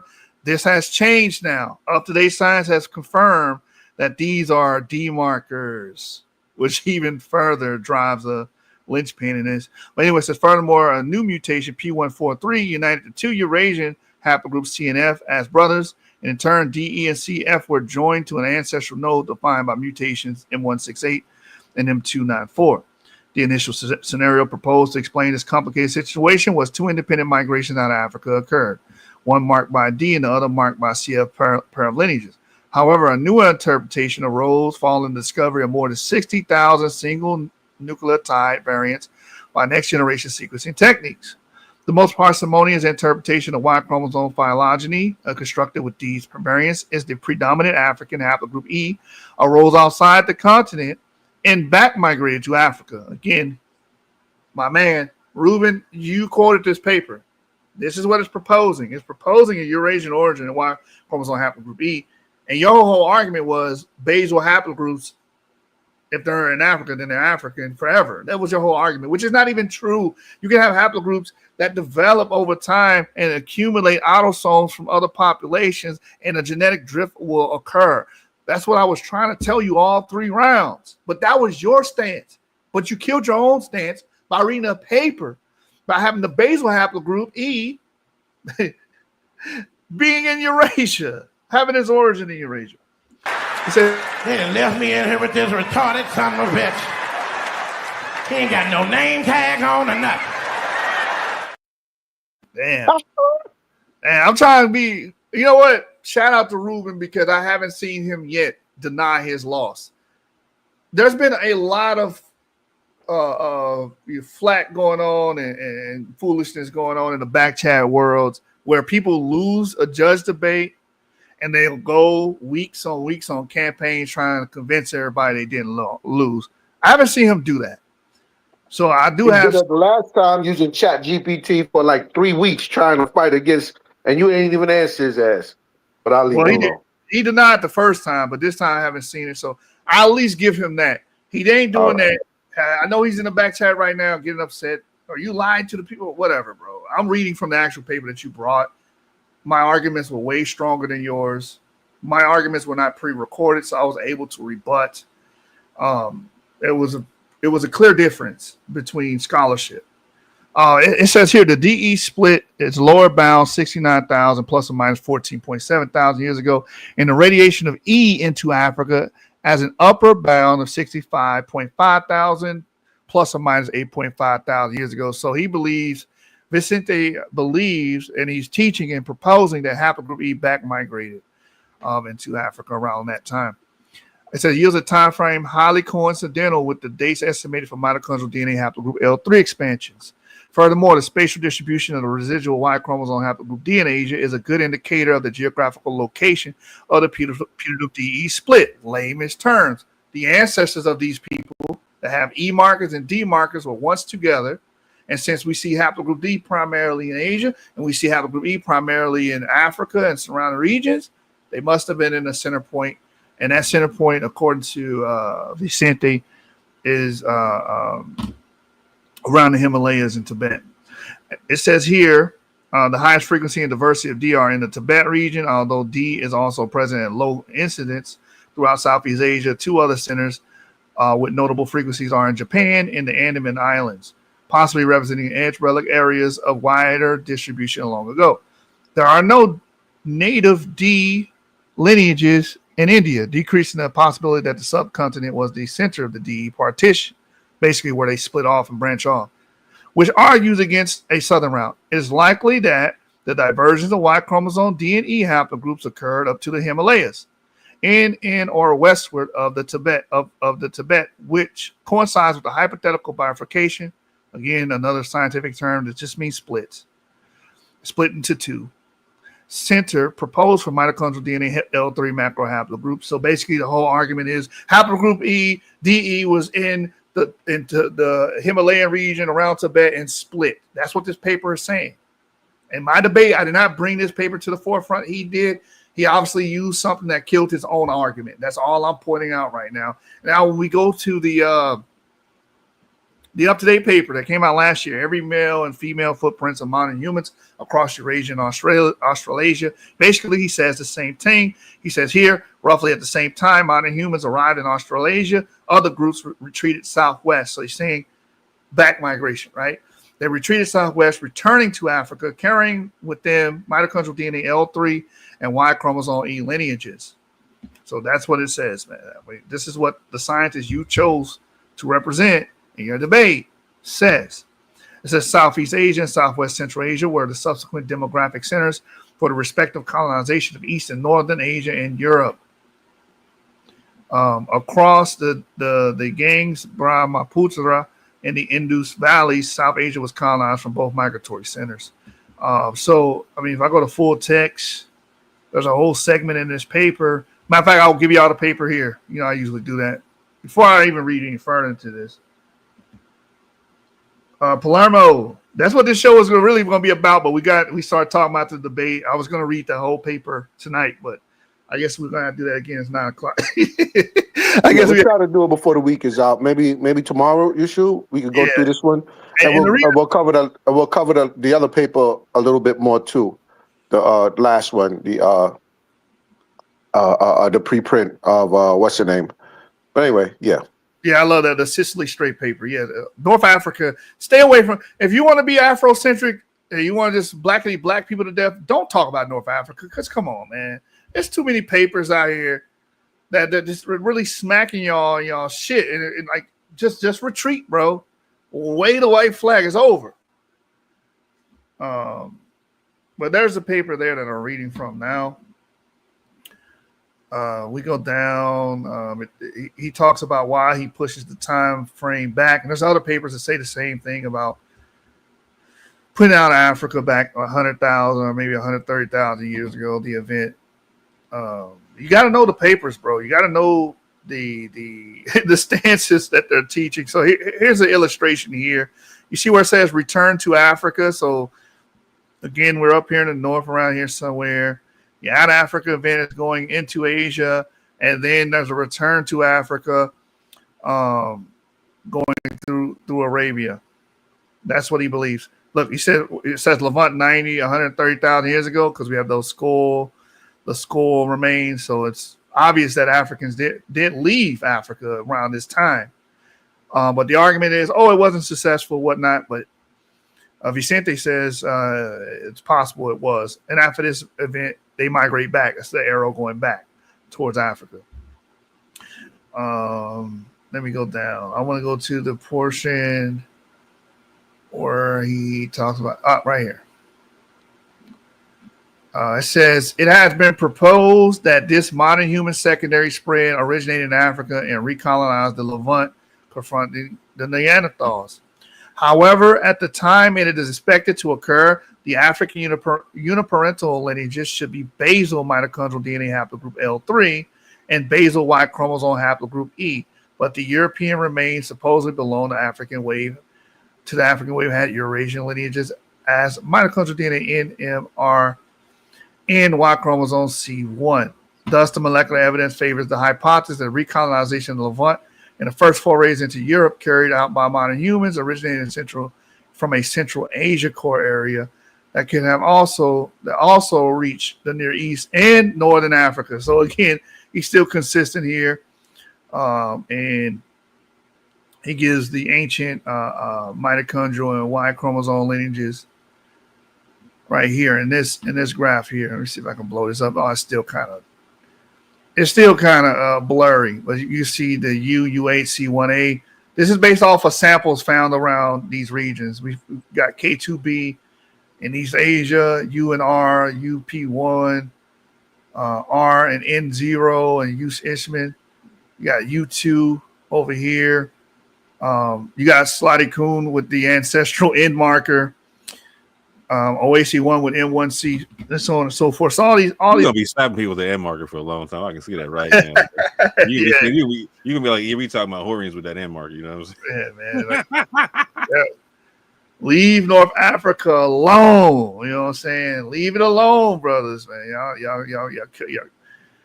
You cut your nose, spite your face. That's what you're doing. It says due to ancient DNA conservation problems, Paleolithic sample sequence across Eurasia have a favorable geographic northern bias and a temporal limit around 50,000 years ago. Due to these limitations and to deep correlation agents of basal uniparental markers L3 for mitochondrial DNA and CT, which is the father of CD and E and F, for the Y chromosome, proposed here to be carried by the first out of Africa modern human migrants, it is not unexpected that all mtDNA lineages detected were basal or primitive sequences belonging to macro haplogroup M or N derived lineages belonging to the R macro haplogroups as U and B. Basically what it's saying, the L3 carriers were there first, and then they split and diverge into these markers that we see around 40 to 50,000 years ago with these ancient people that were living all across Eurasia. It says similarly, Y chromosome lineages fell into haplogroup C and F, into the most prominent F derivative, haplogroup K. However, the Paleolithic geographic distributions of these uniparental lineages contrast in some cases with their current distributions. Outstanding examples are the presence of present-day Western and mitochondrial DNA haplogroup U in Eastern and Northeastern Asia, as revealed by the analyzed remains of Malta and Yana. On the contrary, today, majority of Eastern mitochondrial DNA M lineages were present in Paleolithic European populations, as evidenced by the ancient DNA samples analyzed by Goyet and Bakokiro. So if you're watching, Ruben, Goyet is our oldest M sample found to date, and it's found in Eastern Europe. I love this paper because it goes so way back. Like it's like this the Green Sahara papers. Like you want to really understand the origin of man and stop with this original doctrine shit. The original man doctrine. That's all y'all do. Y'all remixing the original man doctrine. That's all y'all do. You want to know about the original man, original woman, how they moved around, how they migrated, how they diffused. Start reading some real papers and learn the language. I'm sorry, bro. Go ahead. No, facts, bro. Facts. It says a comparable situation occurs. Let me keep going. For the Y chromosome results, the currently prominent Western haplogroup R was detected in Siberian remains from Malta, and basal lineages belong to haplogroup C currently dominate in Asia, were detected in Bakiro and Goyet European remains. However, in this case, these lineages might persist and evolve in Europe as attested by the presence of Y chromosome haplogroup C1a V20 haplotypes in the Gravitian associated Paleolithic remains from Vestonice, Czechia. And for everybody watching, every time you see these images of Gravitians and these dark-skinned people, these are Eurasians. These are Eurasian people. You're like, oh, they're black. Yes. Phenotype is plastic, and it was shared amongst all humans at one point. We all had it. That don't mean they was your peoples. Yeah, they don't mean those are the people that you just directly descend from. Exactly. Come on, y'all. You got to stop it, bro. It's 2025. Technology has advanced. You got supercomputers in your pants. You got supercomputers in your phones, man. You're without. This paper is talking about CT. It's talking about DE. It's talking about all the parahaplogroups. We going way, way back in time. Yeah. He pulled this paper up and probably didn't have an understanding of what this paper was talking about. He couldn't have because he fumbled. He didn't pull this one. He pulled Vicente's 2018 paper, which really just was killing them on DE. Right. You know what I'm saying? But the last paper that this paper was the last paper that we just went over. You said he pulled up. Yep. Yeah, and it's the same thing basically. It was talking about CT. It was talking about CF. It talked about DE, the parahaplogroups, the macro haplogroups. You know, going way back 120,000 years ago, 100,000 years ago. This dude does not know what he's messing with. Like this is nuclear fusion. Hey, in the words of Biggie, went way back when I had the red and black lumberjack. And the hat to match. And the hat to match, baby. What? Oh, man, this is a beautiful paper. The last one was a beautiful paper. He brung it up and he fumbled it. He ain't know what to do with it. He fumbled the bag, bro. But yeah, so France aged at around 30,000 years ago that are still found at low frequencies in present-day European population. These cases have served to demonstrate that geographic distribution of the human populations in the Paleolithic times could be different to those in the present times. And the reason why that is because people move, people migrate, populations die, they bottleneck, extinction events happen, like a lot of wars happen, a lot of things happen, man. So people who move and migrate, you shouldn't expect people to just stay in one area for eons, you know what I'm saying? Even if they're in the same continent, they're moving within the continent.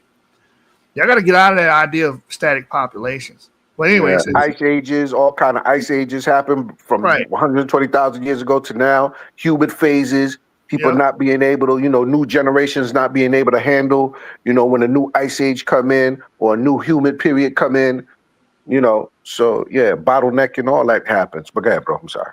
Facts.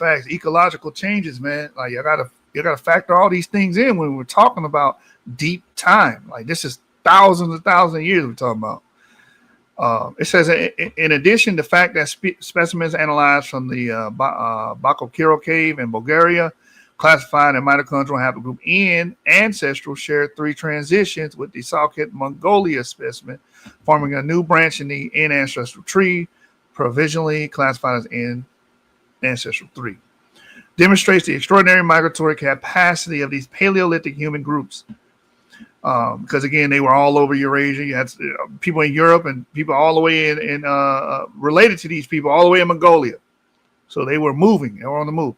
It says most probably some of these ancient lineages went extinct. However, most present-day populations must be analyzed before to reach a definitive conclusion. For example, it was suggested that the Siberian Ush-Ishman specimen did not have modern-day descendants, but later studies demonstrated that he shares 38% of his genome with present-day Siberian and East Asian populations.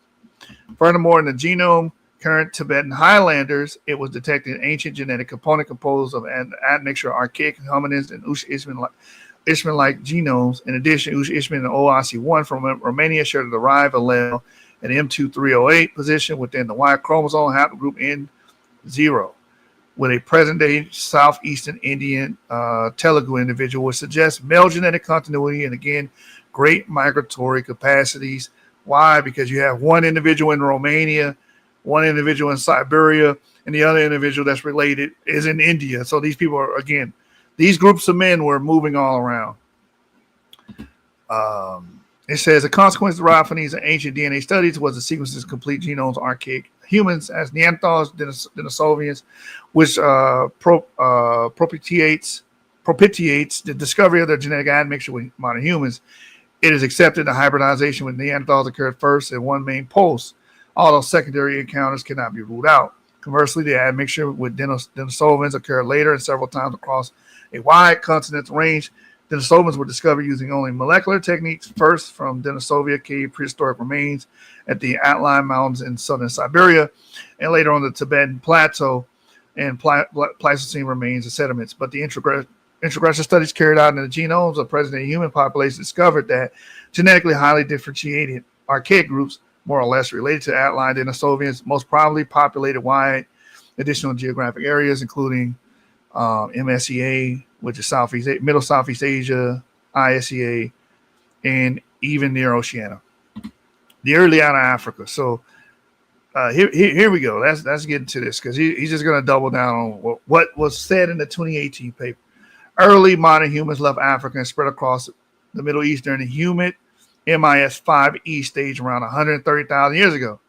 The split of mitochondrial DNA haplogroups L3, 4, and origin of Y chromosome haplogroup CT were the molecular uniparental markers of that event. The Sinai Peninsula was one of the most favorable passages of this expansion. The recent confirmation of the existence of the basal Y chromosome haplogroup D2 lineages in Western Africa. So now we do know. So when we first read the paper in 2018, we did not know if this was a DE marker or a downstream of DE. We did not know. But now we do know that it is a haplogroup D2 lineage.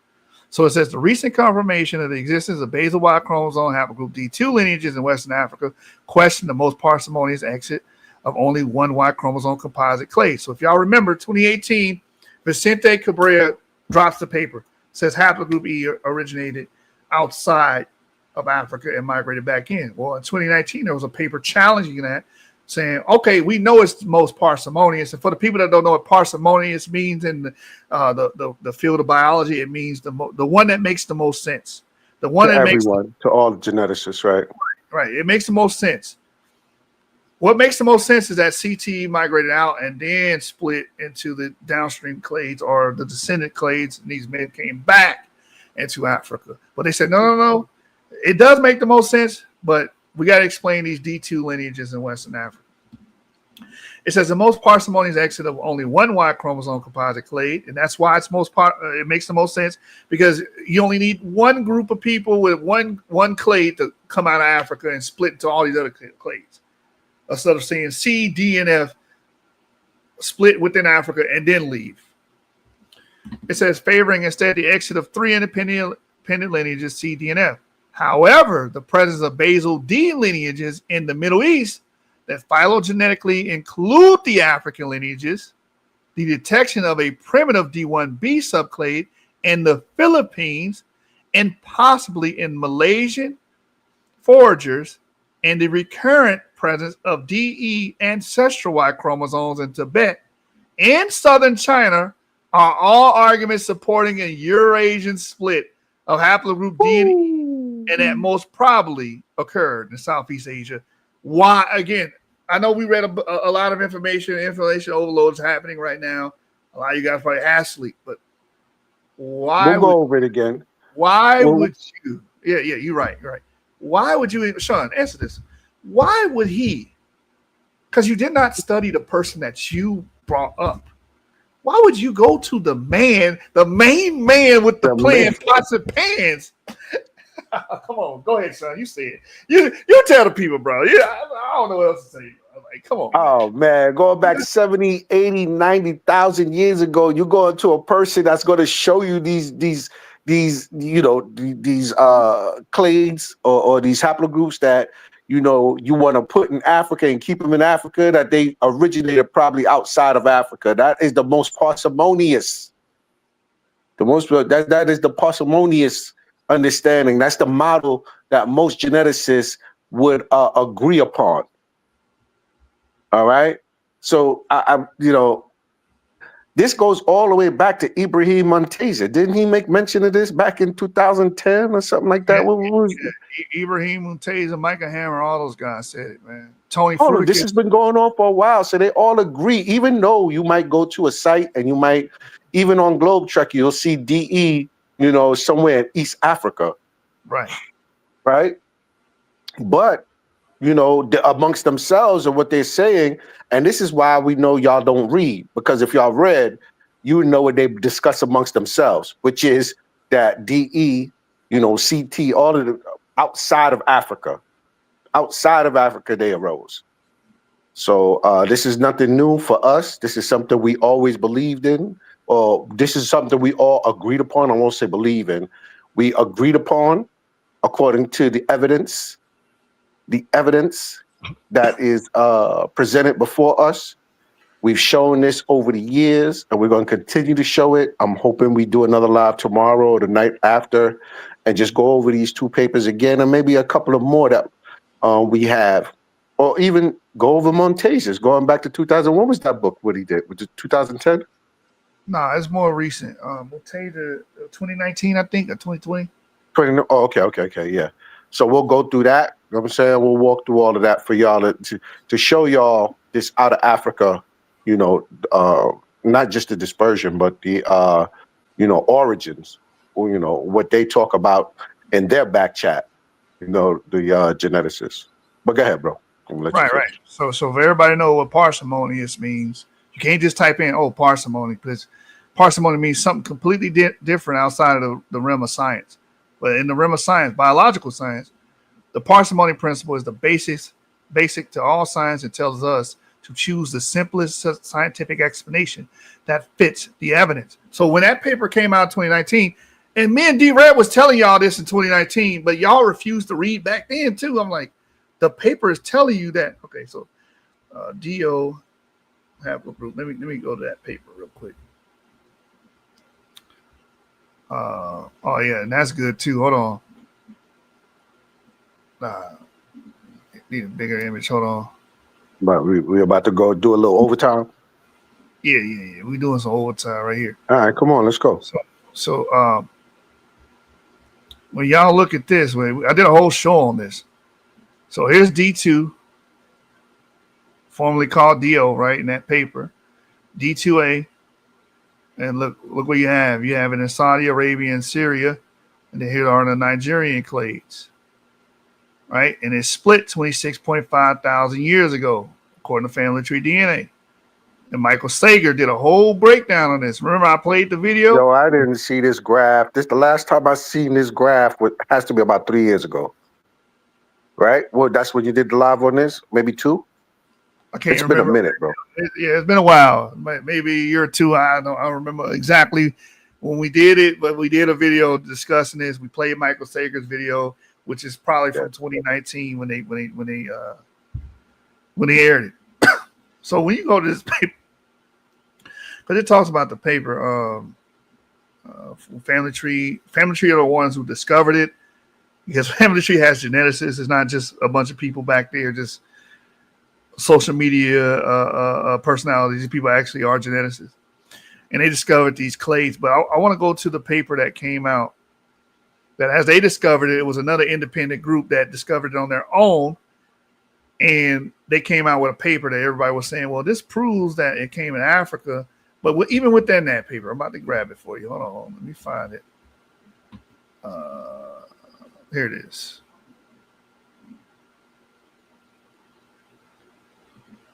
Here's the paper. A rare rooting DO African Y chromosome haplogroup and its implications on the expansion of modern humans out of Africa. This is the paper that Ruben should have read, not Vincent Cabrera, because he's actually arguing this. But even within this paper, so if I do this, Control F, and I type in parsimonious, you see this? It explains it. It explains it right here. It says the The debate began in the absence of reliable calibration, and these distributions were interpreted as rising in two contrasting ways. So there's a debate among scientists. You have one party that's saying African origin of DE, and the other party African is saying, centralism. right. And then the other party is saying, no, it's actually Asian. It makes more sense. So it says, one, an Asian origin of DE M145, also known as YAP, Yap positive lineage, implying migration of CT M168 out of Africa, followed by a diversion into 4 lineages outside Africa, and then migration of EM96 back to Africa. And there's all the people that propose it, Hammer and Bravi et al. An African origin of DEM145 implying divergence of CTM168 within Africa, followed by migration of C-M130, DM174, FTM89 out. Underhill and Roseman 2001, Underhill et al. 2001. The first scenario requires 2 intercontinental lineages migrations, while the second requires 3, and is thus slightly less parsimonious. So this paper admits that the idea that DE was within Africa and then split is less parsimonious than the Asian scenario. That's the first scenario, because it only requires 2 intercontinental lineage migrations, meaning a migration out and a migration back in. The African origin of DE, or CT rather, requires 3 because it has to split into 3 different distinct groups carrying C and D and F, and then they migrate out. So even in the own paper, they say that model is slightly less parsimonious. And if I get the graphs in this paper, where's the graphs? It's been a minute. So why would they suggest again? Why would they suggest that the most parsimonious place for DE to have arisen is in Tibet or in Asia? What reason or what conclusion would they have for or use to say that was the best place for it to have arisen? Would it be because of how they spread? Yes. How far they spread? That's a part of it. Okay. That's a major part. So as you can see, even within the paper that everyone quoted, that they didn't want to read at the time. I'm like, bro, if you look at the paper, it's clearly, come on, bro. I was deeply entrenched in Hebraism at that time, and I still was reading this shit. Like, come on, man. It's still, you're not moving the puzzle piece too far as you think you are. So as you can see, model B, the part that says B right here has CT migrating out of Africa between 101 and 77,000 years ago. They chill out in Eurasia, 76, 73,000 years, and around between 71 and 57,000 years ago, D0 and E migrate back into in Africa. And then EM35 is formed within Eurasia, 47 to 28,000 years ago. The next interpretation is nothing happened 101 and 77,000 years ago. This is what Vincente was saying in the latest paper, that, hey, actually, if we look at it, this stuff is older than what's been recently proposed. And then C, D, E, and well, no, actually, this one will still put D in Eurasia, because as you can see, all of them migrate out, and D, O, and E come back, and EM35 still makes its way into Eurasia.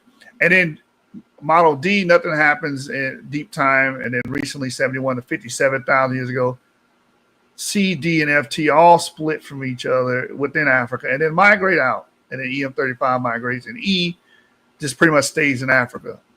So the paper was arguing that D was the case, but they even admit that this is slightly less parsimonious than the other two. That's what the Neon paper. So, and then it breaks down these triangles here in A. It says models for the early movements of Y chromosome haplogroups out of Africa and back. Simplified Y chromosomal phylogeny showing the key lineages, including D0. Lineages currently located in Africa are colored yellow. Those currently outside of Africa are blue. So you can see haplogroup E is primarily in Africa, but look what you see. M35 pretty much represents the clade that is primarily non-African. FT, majority of F lineages are outside of Africa. Only a few of them are in Africa. C is almost completely in Africa. And D is almost completely outside of Africa. And DO that small triangle here is within Africa through the Nigerian samples that were discussed in this paper. It says the small orange triangle in FT represent R1BV88 back to Africa migration that took place after the time period considered here. Models for lineage movements that could lead to the present day or non-African distribution of lineages using points and dates derived from phylogeny. The three models represent migrations out of Africa at different intervals, indicated by purple, brown, and green shading A and A. Arrows in B and D indicate intercontinental movements in their direction, but do not represent particular locations or routes. First colored arrows represent the lineages that migrate out during the time period shown at the top of the maps. Additional uncolored arrows represent subsequent migrations and their intervals needed to produce the present day populations. Again, purple represents B. This marker here represent this. What is this? Brown, I think it said. It's representing C, and the green is representing D, which is what the paper was arguing for D. But again, C and B would be the most parsimonious. That's the whole point. The one that makes the most sense, fits the evidence, would be just one lineage coming out and then lineages coming back. It doesn't take all these other extracurricular steps, you know. So this was in the initial paper. I just wanted to bring that out. With that being said, there were some North African papers, right? Let me go back to this. Vicente again. Vicente just really cooked on this. He was basically saying, however, the presence of basal D lineages in the Middle East that phylogenetically include the African lineages, and he gives the paper here. The detection of a primitive D1B subclade in the Philippines and possibly Malaysians foragers. In the paper from here, 2018, the prehistoric peopling of South Asia, and the recurrent presence of DE ancestral Y chromosomes in Tibet. And that's an old paper. In southern China, and that's a new paper in 2023, where it says multiple founding paternal lineages inferred from newly developed 639 plex Y SNP panel suggested the complex admixture migration history of Chinese people. That will be this. There's going to be a paper where I use to kill Yarat Desai. Actually, it says all arguments supporting the Eurasian split of haplogroup D and E that most probably occurred in Southeast Asia. And here we go, a Southeast Asian origin. This is a 2021 paper for present-day non-African human Y chromosomes. So that's it. But we got some new papers, man, and I'm going to just read. I'm just going to read the quick version of the papers before we call it a night. So how many abstracts you going to do? I'm gonna read the article, the quick, the news break articles on Live Science, and I might go to that. All right, so this is Live Science right here. Unknown human lineage lived in the Green Sahara 7,000 years ago. Ancient DNA reveals.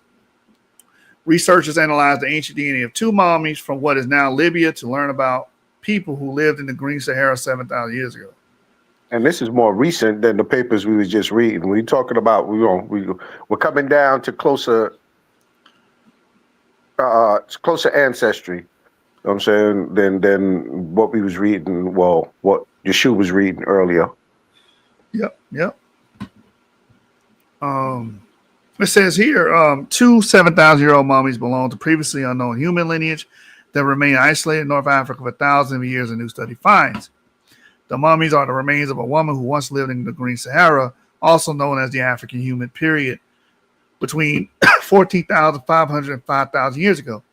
And now in hospitable Sahara was a human and verdant savanna, home to humans who hunted and eventually herded animals alongside lakes and rivers.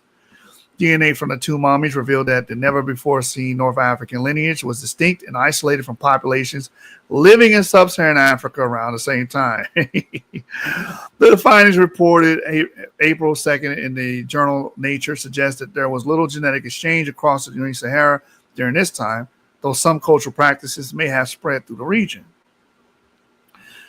Between 2003 and 2006, archaeologists unearthed the remains of 15 individuals in the Takori rock shelter located near the middle of the Sahara in what is now southwestern Libya. The site included evidence of human occupation and pastoralism or herding back more than 8,000 years. Of the 15 individuals, most of whom were women and children, 2 had naturally mummified, which helped preserve their DNA. We were very fortunate to have samples preserved at this level, study co-author Nada Salem, a paleogeneticist at the Max Planck Institute for Evolutionary Anthropology in Germany, told Science magazine. The region's high temperatures can quickly break down the DNA in human remains, leaving few examples of ancient DNA in the region. A 2019 study examined mitochondrial DNA from the same remains. However, mitochondrial DNA, which is only inherited from the mother, doesn't provide as much information about population dynamics as DNA from chromosomes, which is inherited from both parents. Remember, this is what I was telling you, Ruben, if you're still watching, population dynamics. To know about that, you need to know the nuclear genome. And when you look at ancient, I'm just sidebarring real quick. When you look at ancient Egyptians, their autosomes align more with Eurasians than they do the Africans to the south of them. I even said that in my debate, by the way. It says to obtain this genome-wide data, the researchers extracted preserved DNA from the mummified remains and compared it with DNA from about 800 present-day individuals from Africa, the Near East, and Southern Europe, along with 117 ancient genomes from the same regions. The Takori individuals possess genetic markers distinct from populations in sub-Saharan Africa.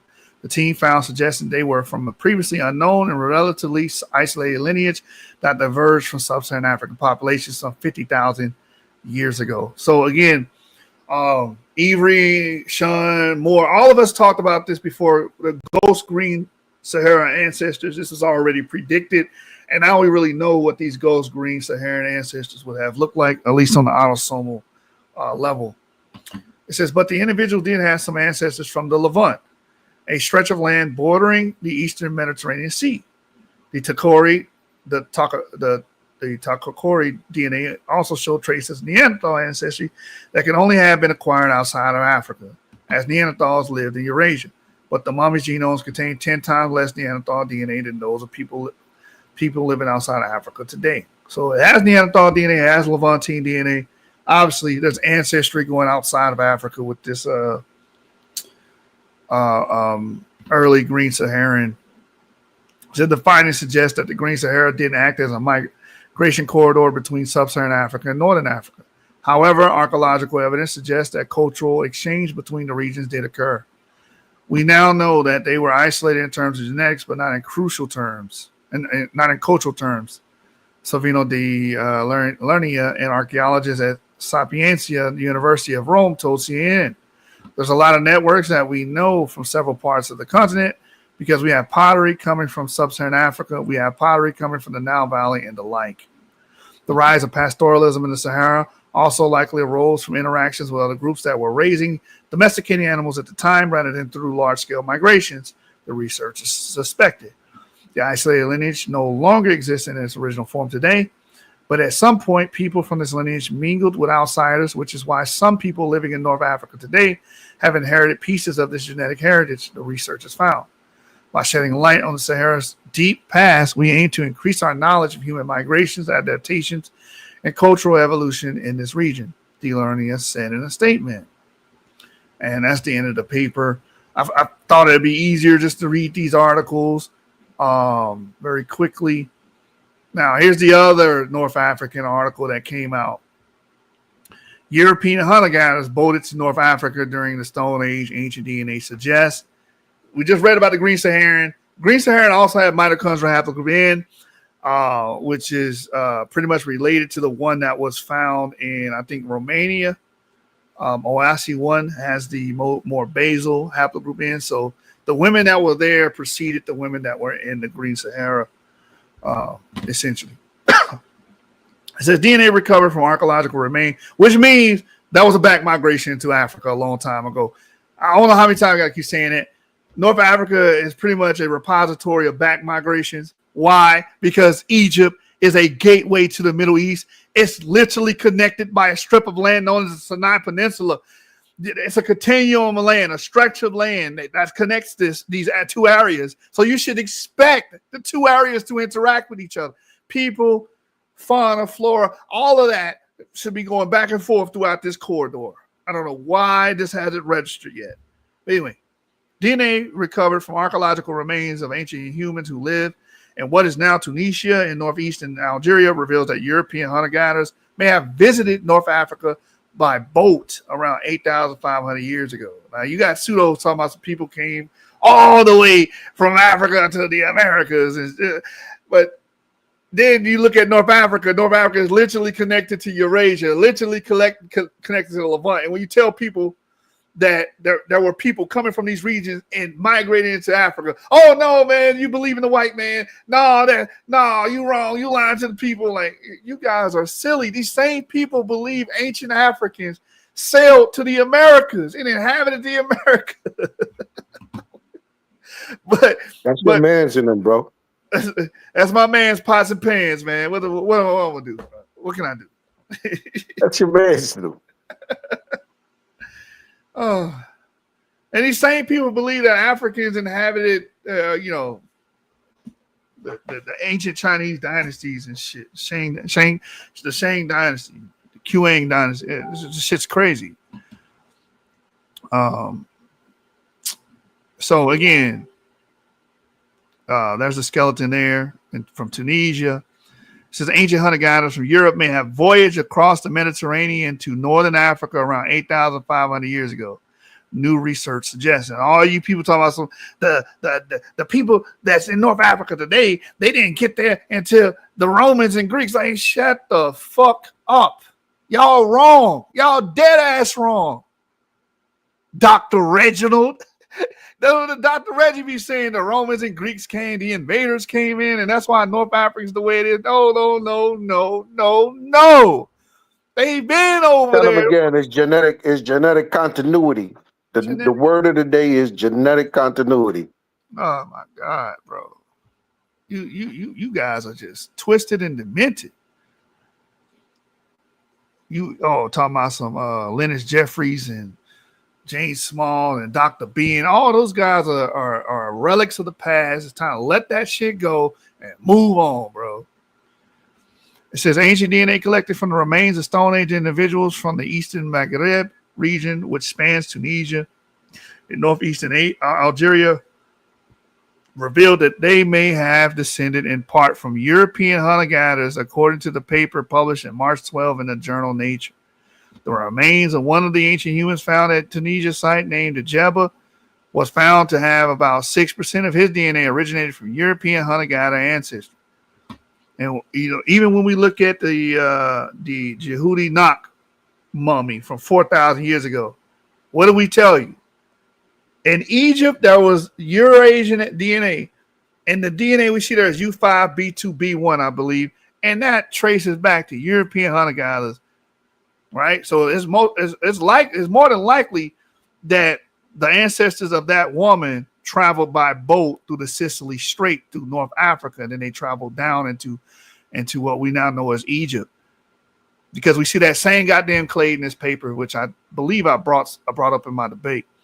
It says these results represent the first clear genetic evidence of contact between early European and North African populations, indicating that Stone Age European hunter-gatherers and North Africans may have interacted more than we initially thought. Open quote, several decades ago, some biological anthropologists proposed that European and North African hunter-gatherers had made contact based on morphological analysis of skeletal traits, close quote. Study co-author Ron Panhasi, an evolutionary anthropologist at the University of Vienna, said in a statement. Open quote, at the time, this theory appeared overly speculative, close quote, he added. Open quote. However, 30 years later, our new genomic data has validated these early hypotheses. This is really exciting. Close quote. So again, they didn't go off of it at first because it was just based off of morphology, and we know morphology is plastic. Just because someone has a certain shape of the skull or form of the skull does not necessarily mean that, hey, oh, this automatically proves migration. So they was like, they held off on it, but then they waited into what? DNA verified it. That's what y'all need, because DNA is the field that shows you ancestry. Y'all making these deep ass ancestral claims about Africans here and there and everywhere. Well, show me the goddamn DNA. Otherwise, it's just speculative or just fringe theories. It says the Stone Age began with the use of stone tools about 3 million years ago, before modern humans existed, and ended about 5,000 years ago in parts of North Africa and Europe with the rise of metal tools and early civilizations. During the Stone Age, humans in Europe and North Africa mostly lived as hunter-gatherers, gradually transitioning to farming and more complex societies during the Neolithic or New Stone Age, which occurred between roughly 10,000 to 2000 BC. As you guys can see here, here's the Sicily, Strait of Sicily. That's Sicily, and this is pretty much North Tunisia and Algeria. Let me see if we can play this real quick. Oh no, it's not a clip. But here's the sites. So yeah, it's not a stretch to believe that people that were in Sicily boated over into what now is North Africa. Y'all, it's hard to believe this, right? Same thing with Sardinia, which is right there as well. Right. And y'all see the shelf, the seafloor shelf? I think we went over in a prior episode about the sea level during the last glacial maximum. Yes, that would have been crossable. Yeah, dropping, meaning these areas would have been more land around Sicily. There would have been more land around Sardinia, because you see these shelves that are by the coast, that are surrounding the coast. Some of these areas would have been accessible by humans. We would have been able to walk on these areas, because the sea level would have dropped, because most of the water during those times, what happens during the Ice Age? Or at the very least. What creates what creates the ice? Water, frozen water. So the water has to come from somewhere. So naturally that water is encapsulated in ice. That means the sea level drops. Go ahead, brother. Or at the very least, it would have been a shorter trek over water. Exactly. So there'll be more land to cover, and then, like you said, shorter trek. So again, the map of the Eastern Maghreb in North Africa, and those are the sites: the Java, the ABR, and the DEK and Ergula site. It says before now, archaeologists didn't know much about the transition to farming in North Africa, with most genomic data coming from sites in far western Maghreb, modern-day Morocco. Open quote, there's not been much of North African story. Close quote, study co-author David Reich, a population geneticist at Harvard Medical School, told Nature News. Open quote, it was a huge hole. Previous research in the Western Maghreb found that people in this area had high levels of European farmer ancestry, genetically distinct from hunter-gatherers, reaching up to 80% in some populations due to the movement of farmers via the Gibraltar Strait around 7,000 years ago. The new study reveals that Eastern Maghreb people had comparatively little European farmer ancestry, instead remaining quite genetically isolated, with the surprising exception of some earlier European hunter-gatherer influences. The archaeologists analyzed the DNA from bones and teeth of 9 people who lived between 6 to 10,000 years ago in the Eastern Maghreb. The DNA showed that one of the ancient humans who lived about 8,500 years ago shared about 6% of his DNA with European hunter-gatherers. This suggests that the hunter-gatherers may have boated across the Mediterranean, possibly aboard long wooden canoes. Traces of volcanic glass or obsidian from Pantelleria, an island in the Strait of Sicily, was also found at one of the sites, indicating that these hunter-gatherers may have stopped off at several islands on their journey across the sea. So they were island hopping, right? This DNA also revealed that there was very little European farmer ancestry in this region, only reaching around 20%. This suggests that Eastern Maghreb was very genetically and culturally resilient compared to the Western Maghreb, which is supported by previous archaeological discoveries that farming was only fully adopted in Eastern Maghreb after about 1000 BC. And that's the article there. I think I'm gonna stop it there, man. I think we got the gist of things here. Stay out of North Africa, you blackity black motherfuckers. Stay out of North Africa, bro. Stay away. You're going to hurt yourself, bro. That's just all you're gonna do. Reginald talking about Greeks and Romans are the ones who introduced European DNA into North Africa. That's a lie. As you can see, it was there 8,500 years ago. We see it in the KB populations as well in Morocco. We see it there. They're already there. Get over it. North Africa is not this blackity black place that y'all want it to be. The only reason y'all want it to be that because y'all want to claim fucking Egypt. That is called a spade a goddamn spade. Y'all want to claim Egypt so goddamn bad.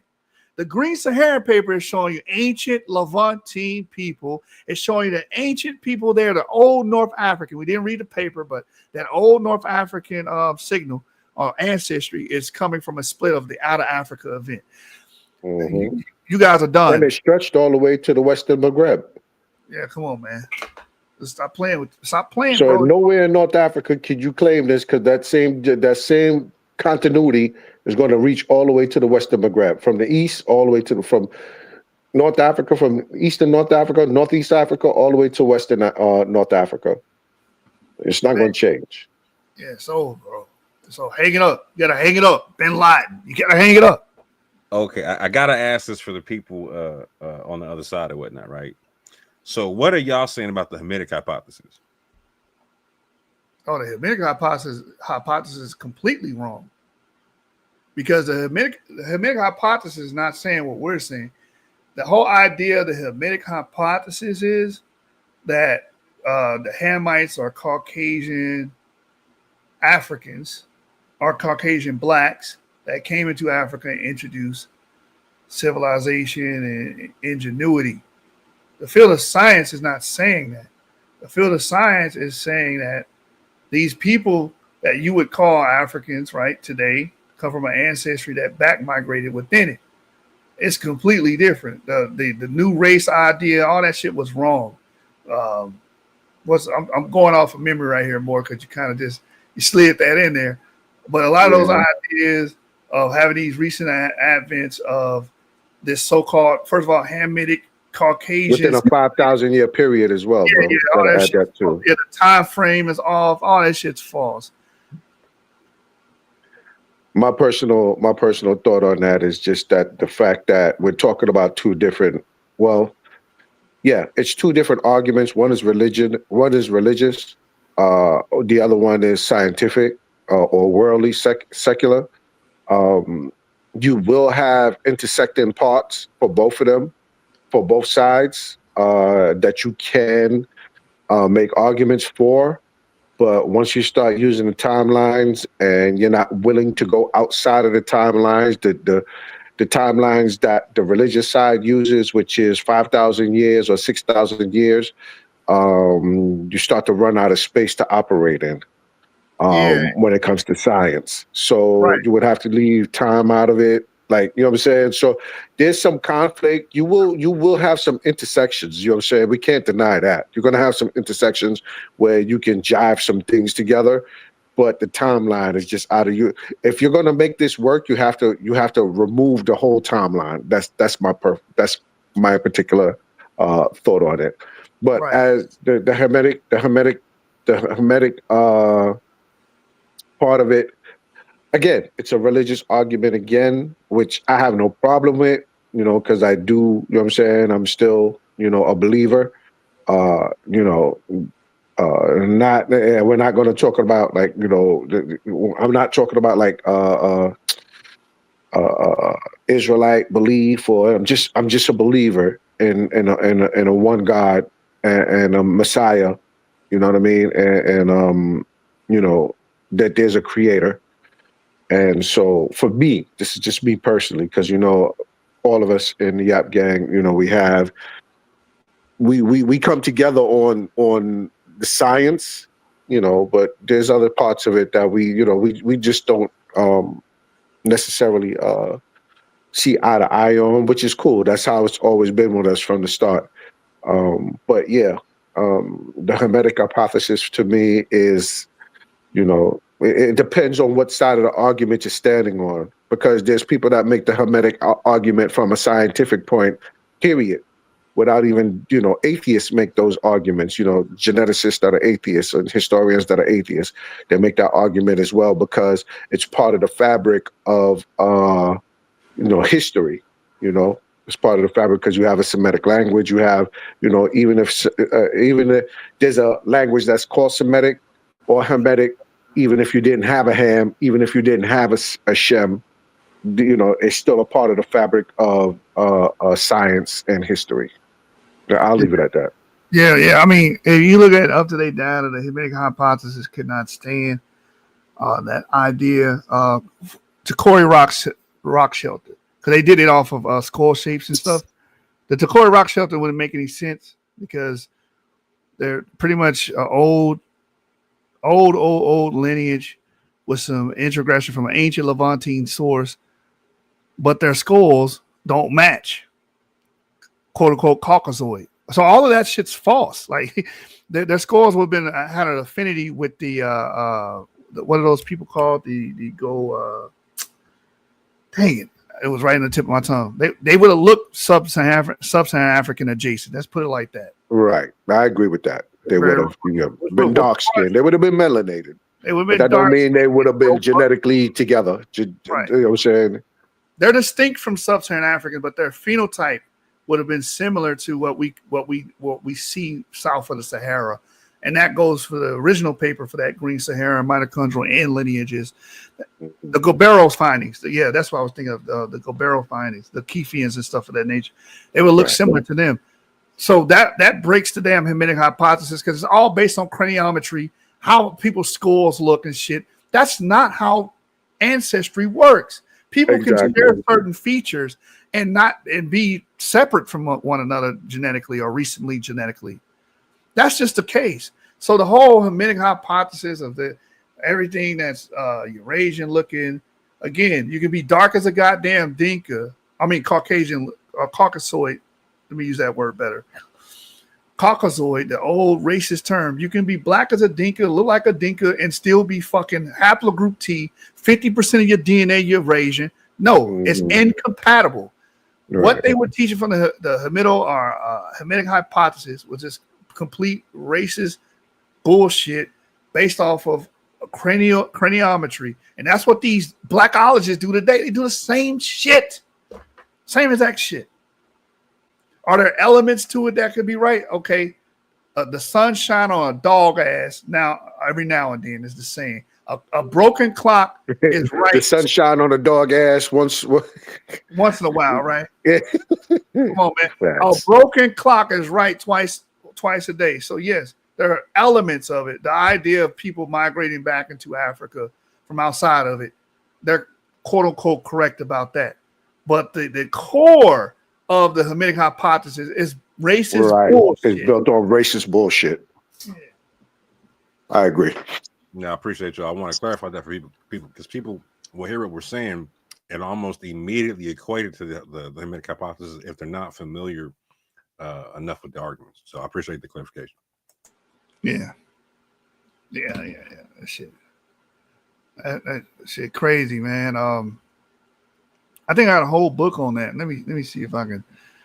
I really want to go to bed though, but let me see if I can find this real quick. I think it's The Black and the Slave, and I think To the Parfait breaks down the Hamitic hypothesis and the curse, and this is a bunch of mumbo jumbo. It's dumb shit, bro.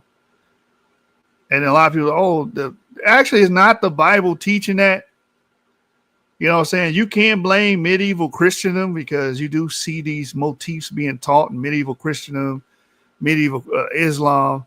They're teaching it. And then you get into the not the early modern period. You get into the modern period. Then you got these people that are teaching this in Europe and America that, this is how we explain civilization. People that look certain ways, have certain shapes of skulls, robustness. That means that they're less civilized, and the people that don't look like that are the least civilized. That don't make no goddamn sense. Again, you had Sudanese people that had their own kingdoms, Kerma and all that. They had those same phenotypes. They might have been Eurasian at mix, but they had all those damn phenotypes. So no, it's completely incompatible, bro. It makes no damn sense. Let me see if I go ahead. No, Somebody, I agree with you. I no, that was me. I agree with that. I agree with what you're saying in the sense of yeah, how it was taught, the Blumenbach, the early Christian writers, well, not writers, the early Christian scientists and theologians, I should say, how they interpret the Bible, how they did things. You know, no, I have to agree with it. I'm not going to touch on it too much more because that's a whole nother conversation in itself. Unless y'all want to stay for a little while longer and get into it. yeah, I'm gonna touch on it right here because this is from Okay. the Black and the Slave Origins and History of the Curse of Ham. And this is this is page 4, definitions and clarifications. It says this book deals with what is popularly but confusingly known as the Curse of Ham. It is confusing because it can have different meanings. Further confounding matters is that two other related terms, the Hamitic hypothesis and the myth of Ham, can also have different meanings. And in modern studies, all three are often used as synonyms for one another. The Hamitic hypothesis properly refers to the now discredited theory of physical anthropology. So it was all about how people look. You see what I'm saying? Which makes no goddamn sense because we know the robust. Right. Everything was built off of with the 5 races, even going back to there was the 5 races, right? The black, brown, yellow, red, yellow, and white. These are the same terms that were used basically when describing the biblical patriarchs or those during antiquity, during biblical times. So yeah, it was built off exactly what you said.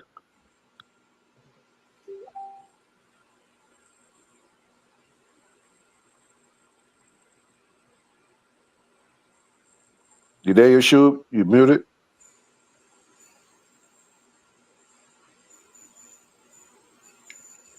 Yeah, sure. If you're talking, we can't hear you, fam. Yeah, I am here, man.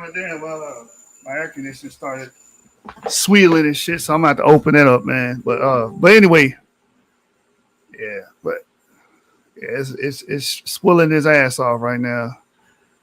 What's that? What are you talking about? My fan motor on inside my air conditioner. I'm like, what the hell is that Okay. doing? Yeah. You better go get your toolkit, bro. Yeah. I don't want to go to work right now, man. So just turn that motherfucker off. You go sleep in the heat today, you gotta turn the fan on. Hey, man, I'm from the hood.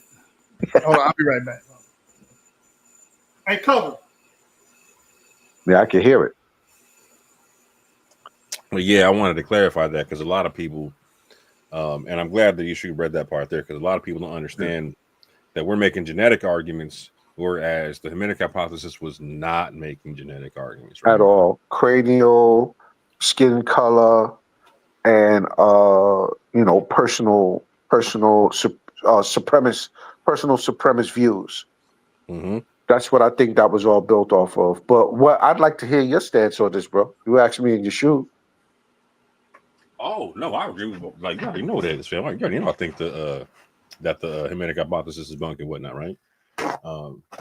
Ain't got a latest for the exact reason I'm just talking about here, right? Because it wasn't based on genetics, you know what I'm saying? It wasn't based on that type of stuff. It was based on all kind of assumptions and this, that, and the third. You know what I'm saying? Like so, and the purposes thereof, right? Like there was a propaganda put behind it, right? So it wasn't just a scientific argument, right? There was something behind it, right? And so that's why I was trying to diffuse that a little bit for people because like you both kept saying there's going to be something that overlaps here and there a little bit, right? Because we're talking about populations coming into North Africa, right? But we're also saying something else with that too, fam. Like so, y'all got to understand, like so, we talk about the Yap concept all day, right? And something that we've been trying to introduce to people is killing this whole like West African isolation myth to where everyone thought that we've always only been in West Africa. It's like, nah, fam.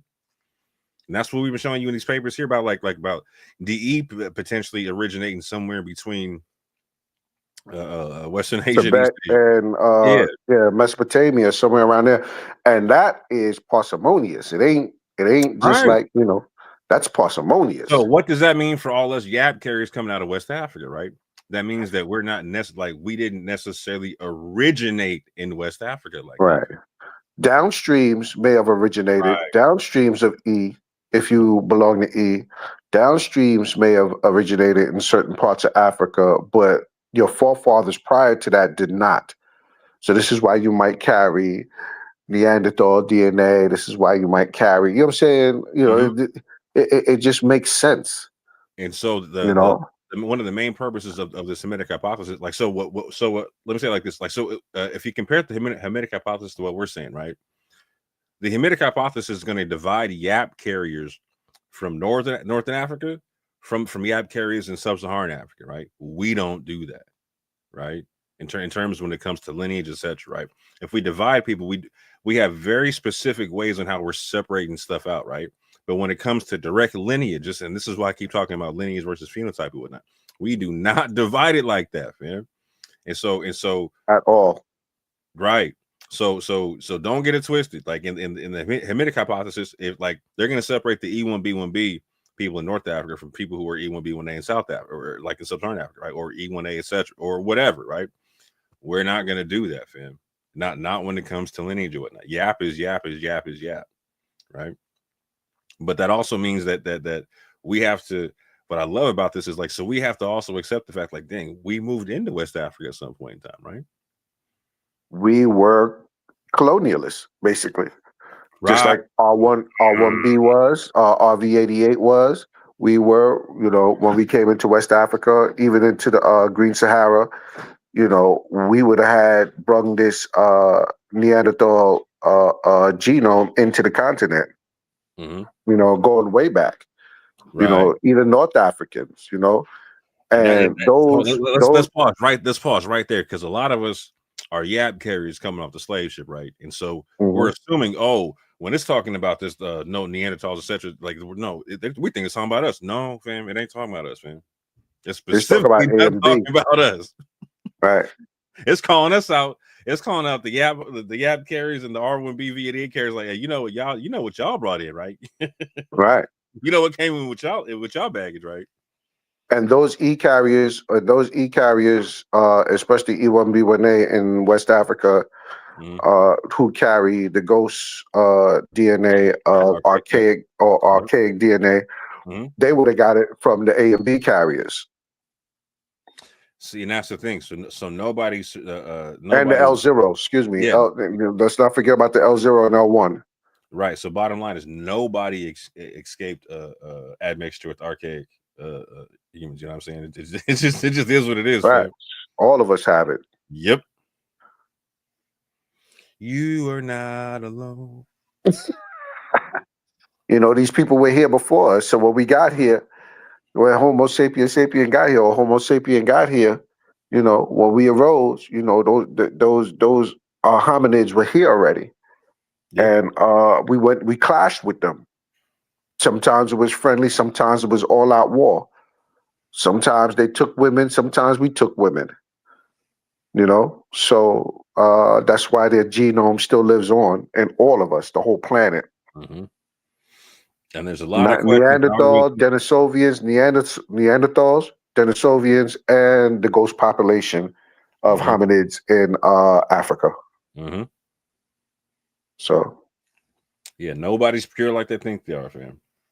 Facts. Nobody's pure like they think they are. And these last couple of papers that we went over tonight, to me, was beautiful because nobody goes that far back. Like, everybody wants to start at their particular thought process of what their origin point was. Right. I'm Israel, so they're only going to stop at the Iron Age. They're not going to go back to the Bronze Age and see who else was in the Levant. They're not going to go all the way back to the Neolithic. They're not going to go back. They're not going to go back. And so this is something that we do here at the Yap Gang. We walk it all the way out.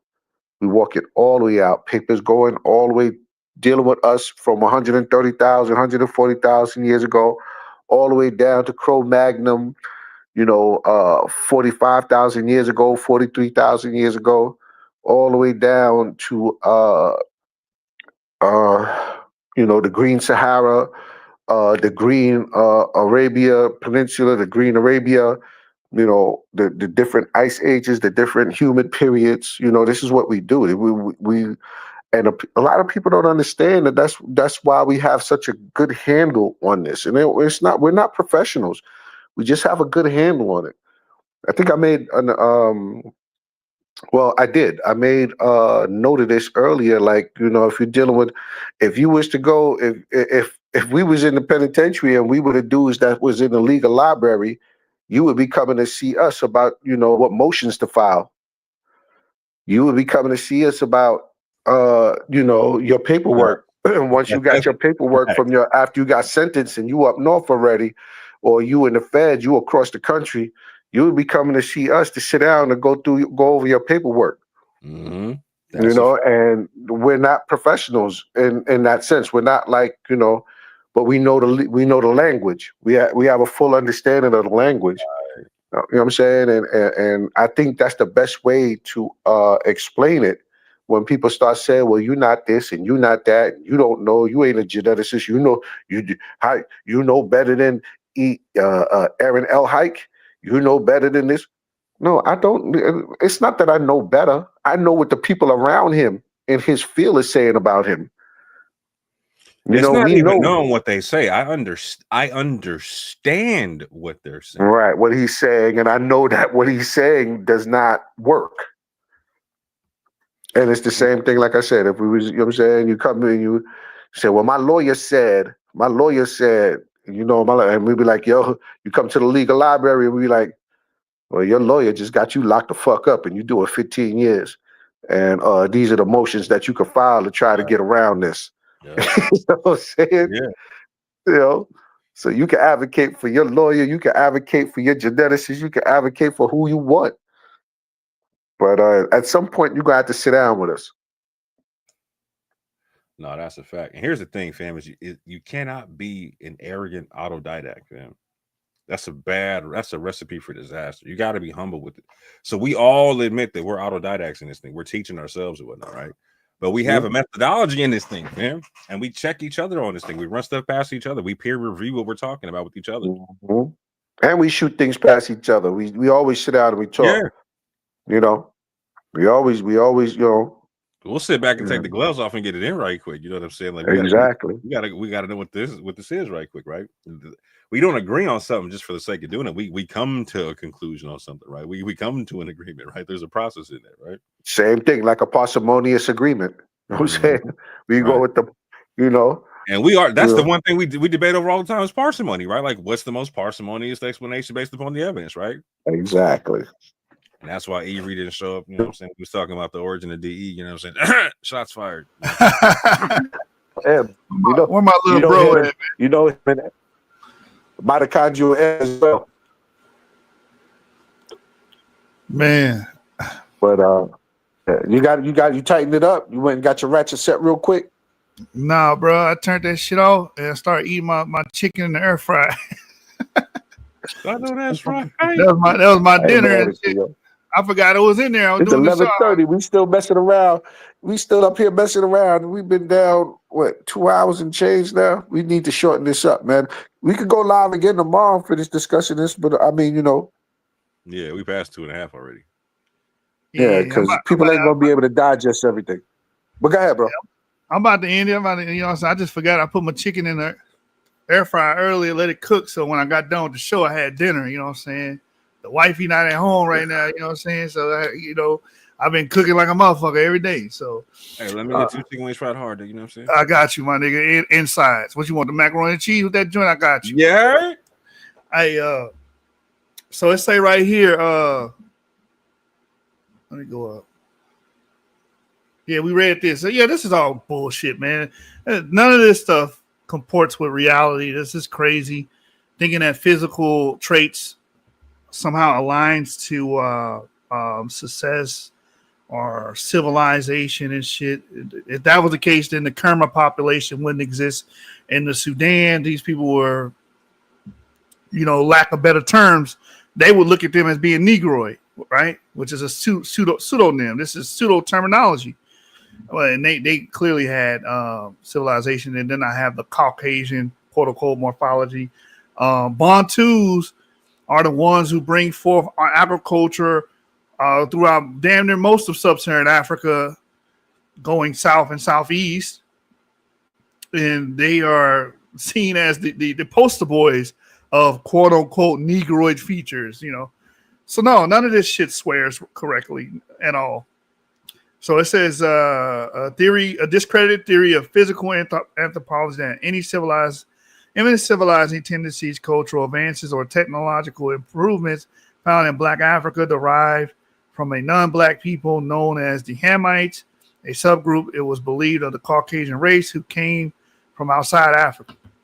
Perhaps the most quoted statement of the theory is that by the anthropologist C.G. Seligman, who wrote in 1930, the history of Africa south of the Sahara is no more than the story of the permeation through the ages in different degrees and at various times of the Negroes and the Bushmen by Hamitic blood and nature and culture. So basically saying the Negroes and the Bushmen were pretty much given culture and pretty much was just in a stupor until these Caucasian people came out, which don't even make sense from a worldwide lens because, again, their civilization in the Americas, and they have a range of different phenotypes and morphologies. Then there's civilization. There's a new paper that just came out. We covered before. I don't want to go over it because it's getting late. That majority of the Earth was Europe was mostly dark until about 3,000 years ago, if I'm quoting the paper correctly. I see that. That's somebody posted that. Yes, sir. Yeah. And that's why you look at your Minoan depictions and your early Italy settlers. I forget their names right now. It escapes me. A lot of their pictures would depict darker skinned people and lighter skinned people because that really tracks with the people that are living there. And we know this because of the field of genomics and archaeogenetics, the people that are taking these samples, these skeletal remains, and they're testing their DNA and checking their autosomes. They're seeing that, hey, these people have the same sequence in their genes for dark skin or brown skin or intermediate skin. And there's not too many pale skin people during these times. You don't start seeing an uptick in pale skin people's phenotypes until 3,000 years ago onward. So from that stance, it doesn't make any sense. Mesopotamia, Iran, and Levant, and all that, they have darker skinned people there, intermediate skinned people there, several different skull types and whatever. None of that has anything to do with civilization. That's stupidity. Civilization has nothing to do with how you look.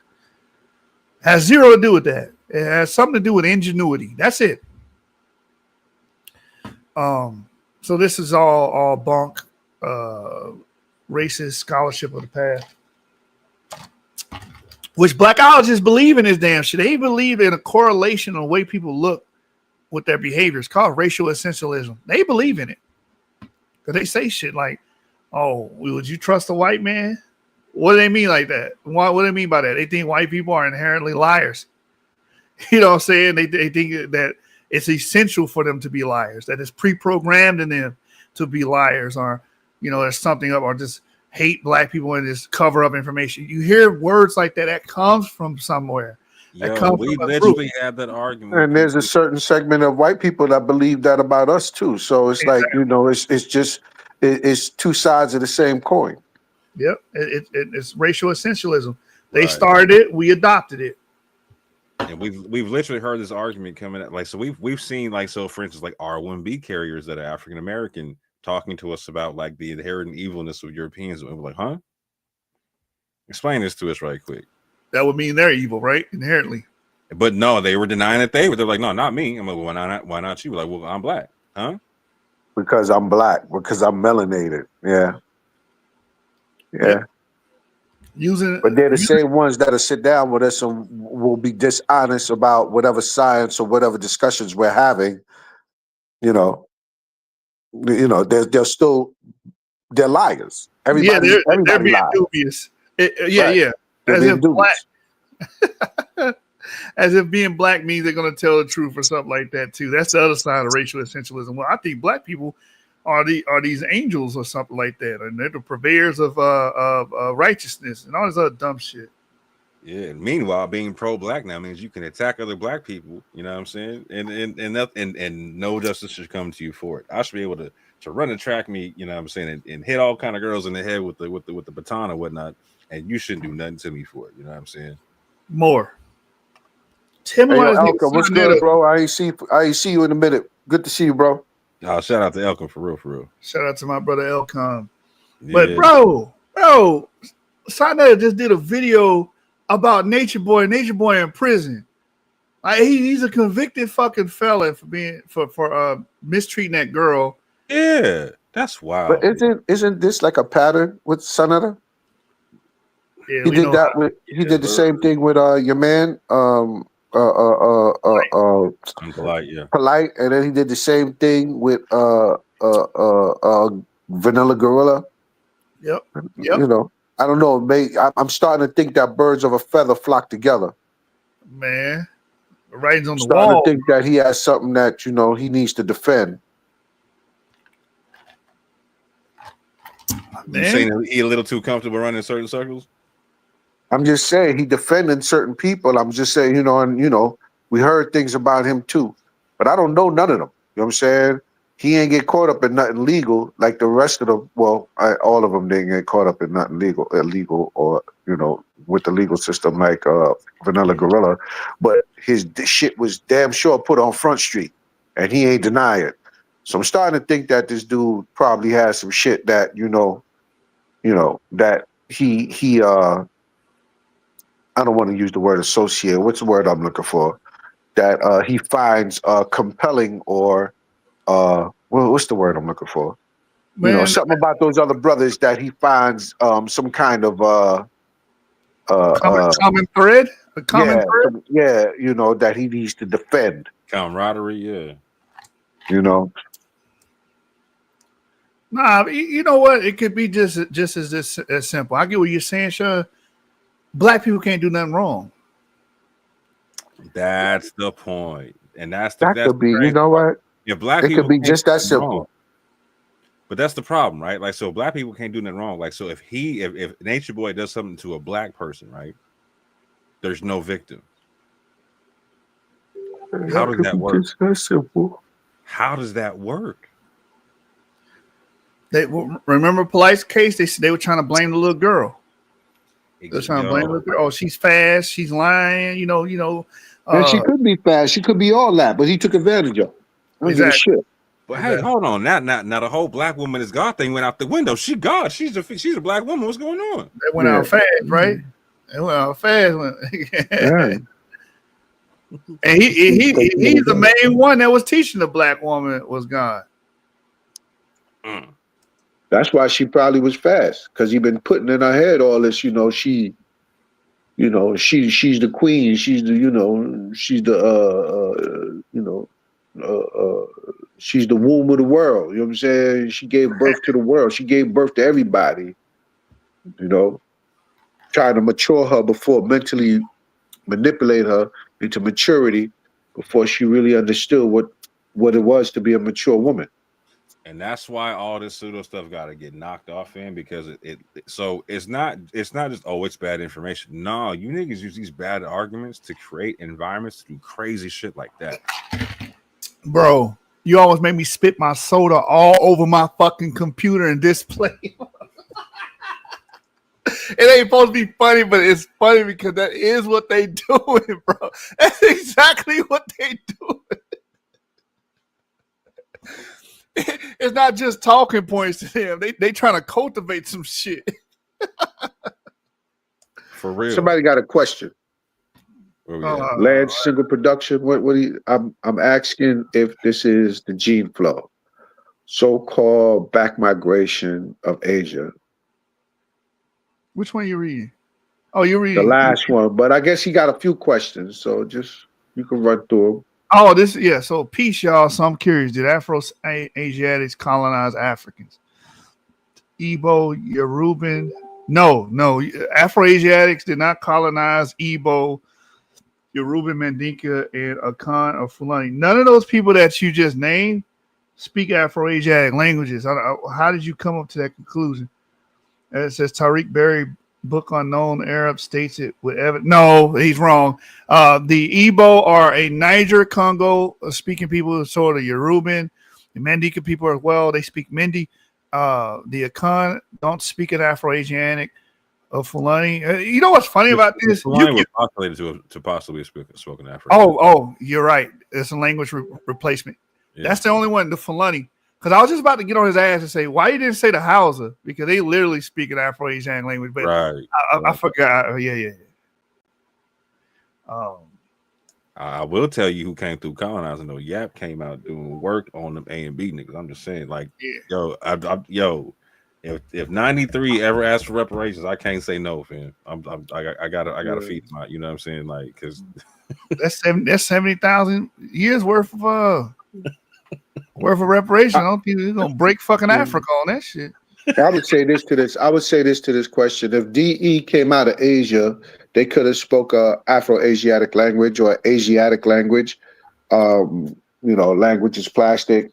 But I can't go as far as saying it's Semitic and this, that, and the third, but it's possible.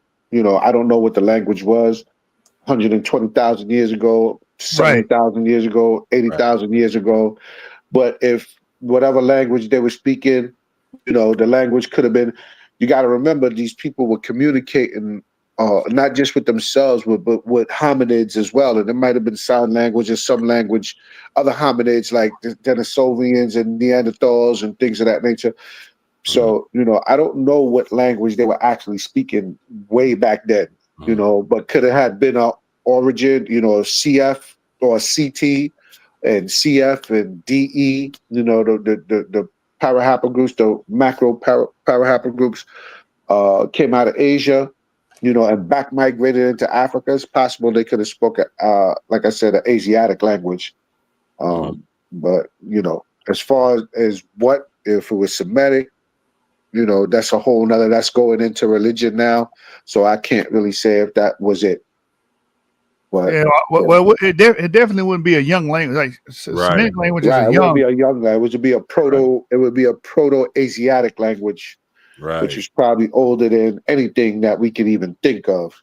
Like when they postulate, when the Fulani potentially lost their Afro-Asiatic language, like they postulated it was a minute ago. You know what I'm saying? It wasn't like last week. You know what I'm saying?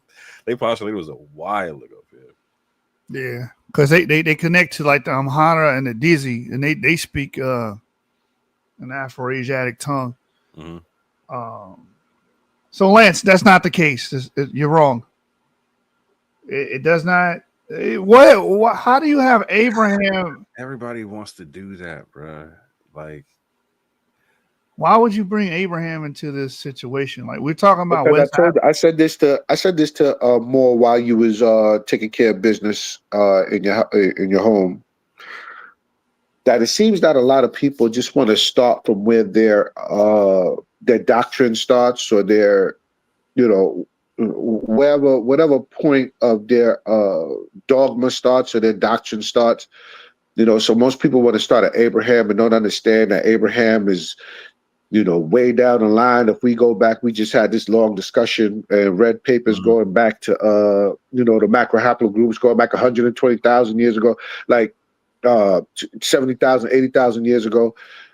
And people think they know it all once they get to a certain point and they want to prove their point. Like, they don't understand how small they're thinking.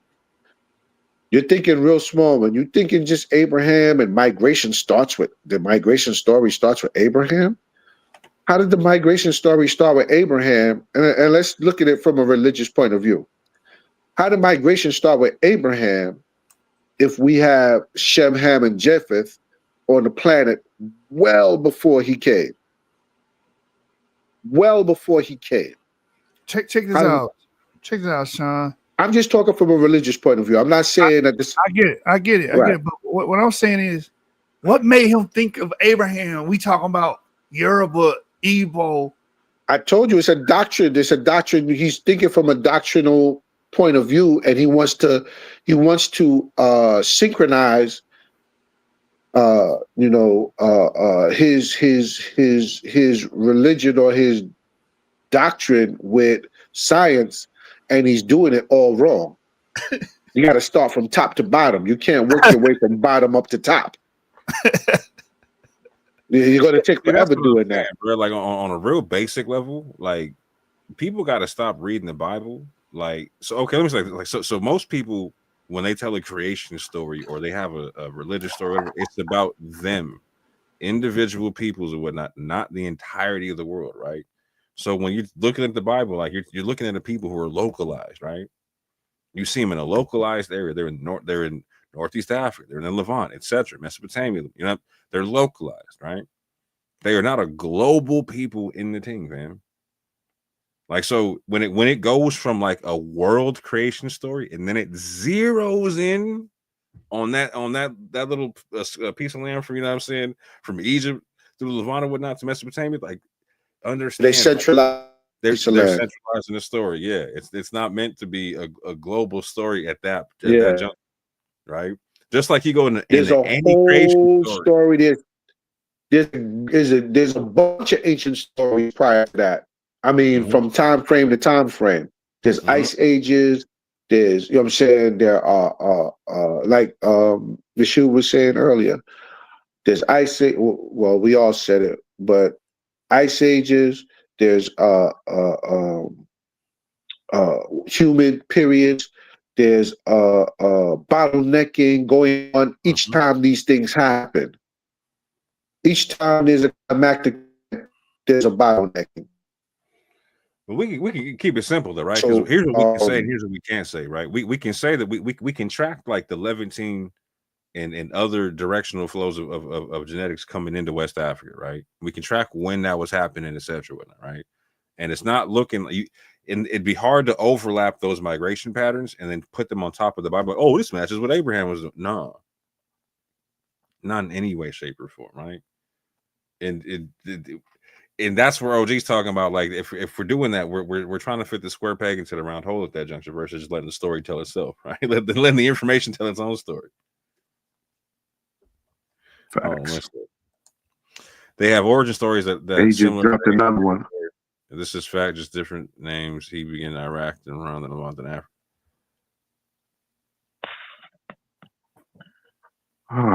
Well, so okay, so here's the issue. So what do you do when then people in West Africa are around before Abraham's supposed to be alive?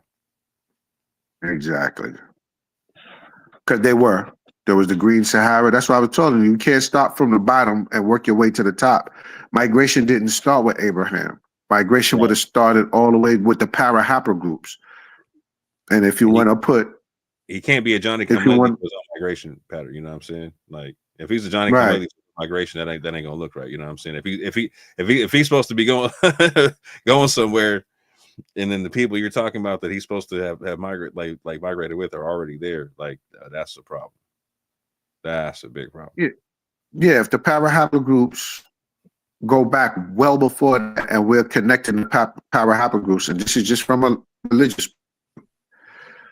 If we're connecting the para haplogroups with the three sons and Noah, then we got a bunch of migrations and ice ages and all kind of things going on well before this. This is what I was trying to make clear to him earlier, but he's stuck. He's stuck on Abraham.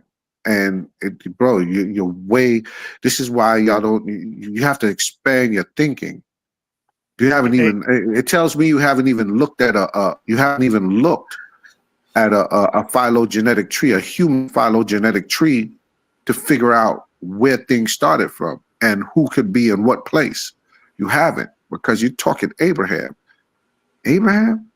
See, and this is why I talk about, like, if you're going to be an autodidact, you got to be honest with the thing, fam, right? That means you got to have like really rigorous methodology, because you're not an expert in the field, right? You got to admit to yourself, I haven't been schooled in this topic, right? Therefore, like, again, this is why we check each other on a lot of stuff. We run stuff. You said the Sahara was a sea. I'm sorry. You said the Sahara was a sea. This is how I'm looking at him. Oh my God. Oh my goodness. This tells me you don't read. Just tell me you don't read, bro. No, so Lance will read, right? Like I know Lance, right? Like I knew him from the Solar Vision debate But league. he ain't reading what we're reading. I don't. No, I'm not saying he is. I'm not saying he is, right? But I'm saying so. Lance is the prime example of if he were to read what we read, he still would misunderstand it because he would be applying the wrong language to what he's looking at, right? And so, Okay. like, what typically what we see in this is like we see it all day where people like they're using language and applying it backwards in time when it don't apply, or they're applying it to the wrong field of science or whatnot. Or they're applying and what I can't stand about geneticists is they're not coming out and like they know we're out here with our heads up our butts and we're not talking all kind of nonsense and people are saying crazy stuff. I wish the geneticists would come out and just clear this up for people. Like y'all know they're not going to entertain it because it's just going to open up a rabbit hole and they're going to lose their minds trying to explain. Yeah, no, like every time their thinking is way above a lot of the thinking that these brothers is doing. Right. No, they're offended. Like every time we've seen Razim Khan try to be like he starts cussing people out, and I'm not even mad at him, bro, because they say some dumb stuff to him. Right? Yeah, it's hard for you to really, take in what somebody's saying.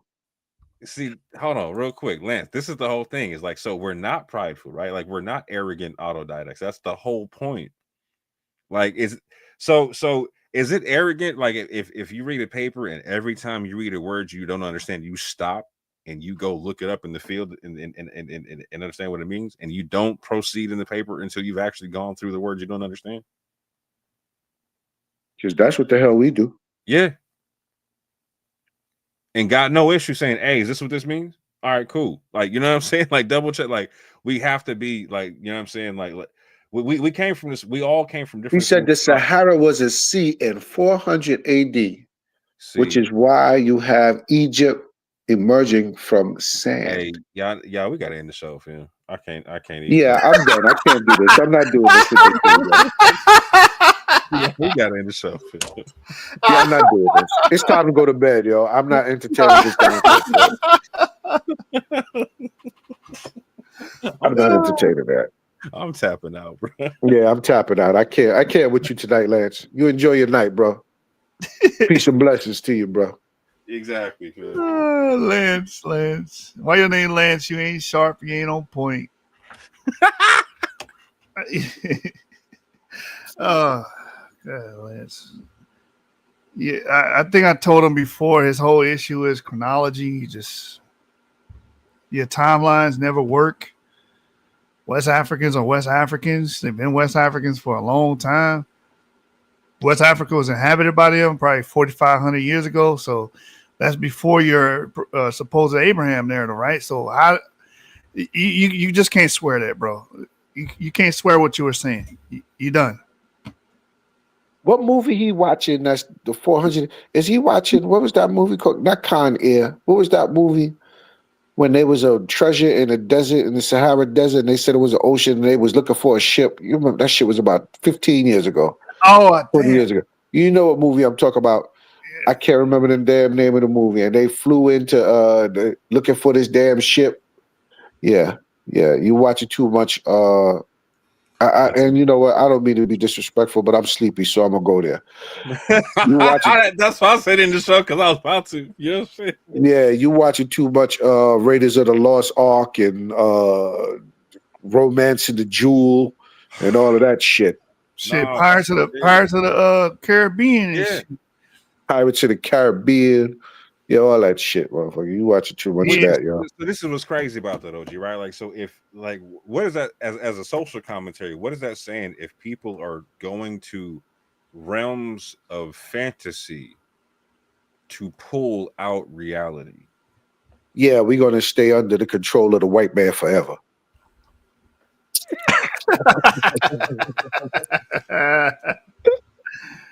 White man got us, bro. He gonna win. Trump got us, baby. They got us. We done. Wakanda forever, baby. Wakanda forever, baby. You know what I'm saying? We done, baby. We cooked. For years, I've wondered if the stories were true. And now, I finally have the proof. Oh, with old boy Penelope Cruz. I remember this, John. Oh, snap. Yeah. It's an old school movie. Well, it's old school now. Yeah. That's it. Yeah. Where in the hell did you get this? On the Niger River in Africa. You got 72 hours. I'll meet you at the boat. Nope. I got the check. Sit down. I'll get the check. For explorer Dirk Pitt and his team, this is the place. The ship should be here. Oh shit, the invaders coming to take the riches. For foreigners. It was a good ship, a cussed ship. The mistreated story with a long That's Abraham. legend. That's it. A threat. This thing could kill millions. No one could have imagined. Safinatu al-Maut. That sounds poetic. What's it mean? The ship of death. Great! This spring, The Americans I was telling you about, they will soon find out what they're doing. And now the problem is mine. I'm sorry, I don't speak English. Speaking English now. That's some bad news about your boat. All right. I don't want them to strike my shit, but there it is. Yeah, shut that down. But yeah, this is what you talk about. This is your source, Lance. That's exactly his source. This nigga here, yo. Remember, Ron Dalton said they hide all the things in movies, they reveal them in movies. And remember, exactly. Oh, man. See, that's what I'm saying, bro. Like, so That's why I can't take brothers serious. That's why I can't take brothers serious when they, they start talking that talk. Hey, That penitentiary, they start talking that penitentiary talk. Yeah, I'm gonna keep it a stack. I start hearing you make me need to suspend belief, nigga. I'm making sure no kids and women's around your ass. You understand? What? It's that simple. Cause all these cats that make you like that, that's where it goes, bro. Like, if I can get you to suspend belief and believe all kind of crazy shit, at one point you leave me alone with your bitches and whatnot. I can take all you like. They all do some crazy shit, bro. That's why my kids. That's why my kids all got science degrees and not arts degrees. Man, I keep fucking around with them arts degrees. Exactly. Niggas is retarded. Yeah. Nigga go to fucking school. If a nigga tell me he got African studies one more time, I'm socking him. It ain't shit, bro. Don't come to me with no fucking with me with no goddamn arts degrees. all my babies, all of them. Bachelor's and better in science. They done left me in here with this retarded son of a bitch. He ain't got no name tag on or nothing. STEM program, nigga. STEM program. Fuck them arts degrees. Yeah, man. Get a BS. Instead of BS, instead of believing in BS, go get a BS. You know what I'm saying? Exactly. Yeah, but this This is so funny. Nigga said, look up the damn map. Said, sand comes from the bottom of the ocean. He said, leave no stone unturned. Wait. So desertification doesn't exist. Sand. Yo, if y'all why is that much sand? If y'all don't end the show, bro. Because I'm done, yo. I'm going to bed, man. I gotta get up in the morning. You know how much money I make in the morning, man? I'm out. I ain't fucking around. Lance is sponsored by Duracell. You know what I'm saying? He got a battery in his back. He's straight. He can do this all night. Wait. I'm sorry. I gotta know. I'm curious. Where do you think sand comes from? Yeah, I'm stuck right now. Why is it that much sand? Sand comes from the bottom of the ocean. Nigga, I'm working on my master's in what? Arts? He working on it. Yeah, he basket weaving. I'll tell you about them niggas that do that. This nigga's here, yeah. Yeah, over there at Clyde Winters University and shit. Nigga doing creative writing. No. Don't let him click the link. Leave that nigga right where he at. Yo, ain't got oh my God, who did that? That's Avery. That's Avery. Avery. Hold on, bring your ass back up here. No, hell no, Avery. Bring your ass up here because you gonna entertain this nigga. I'm going to bed, yo. I'm going on mute. I saw that shit. I see this. Yeah, he read. Hey, why you ain't the panel? We was talking about Haplogroup DE and shit, bro. What's going on? Nah, he busy over there in Clubhouse with his man. You know who he over there with? Oh, he with Faithful. Yeah. Hey, I lost my damn. Avery came here and did that bullshit. I forgot what the hell I was talking about. Oh, where do you think sand comes from? Okay, where does the sand from the bottom of the ocean come from? Since you said the sand down there, where does that come from? Where does sands and beaches come from, Lance? It obviously Isn't that comes part of from water, erosion? you That's exactly what it is. Stones and it's erosion. Yeah, that's exactly what sand comes from. Asshole, you're a goddamn asshole. Dumb motherfucker. Where it come from, nigga?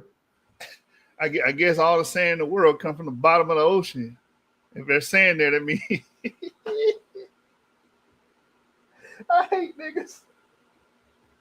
This is fucking ridiculous, bro. And here's the thing. We all got supercomputers. Look, Avery. Avery, nigga. Dubious nigga. He asked they come in here and do that shit. Sand comes from shell gems. Wait. Sand comes from seashell gems. Oh my god. Oh my god. If you niggas don't end this show right now. Yeah, I'm out. Good night, yo. I'm gonna end it, but You shut it down. I ain't doing this shit tonight with this nigga. It's so fucking funny, bro. It's such a crazy shit. They come from seashells. I'm pretty sure sand is older than seashells.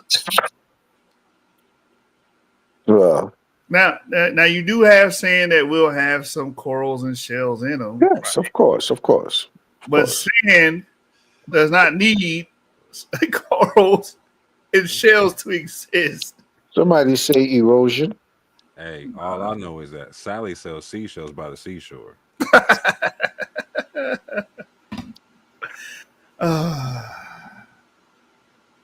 Sally will sell you some clams too on the side if you need, need a little clam. She'll open up for you. My man came here and said, sand comes from the bottom of the ocean. The Green Sahara was a savanna, bro. It was grasslands, like. Oh, it was under the sea. Under the sea.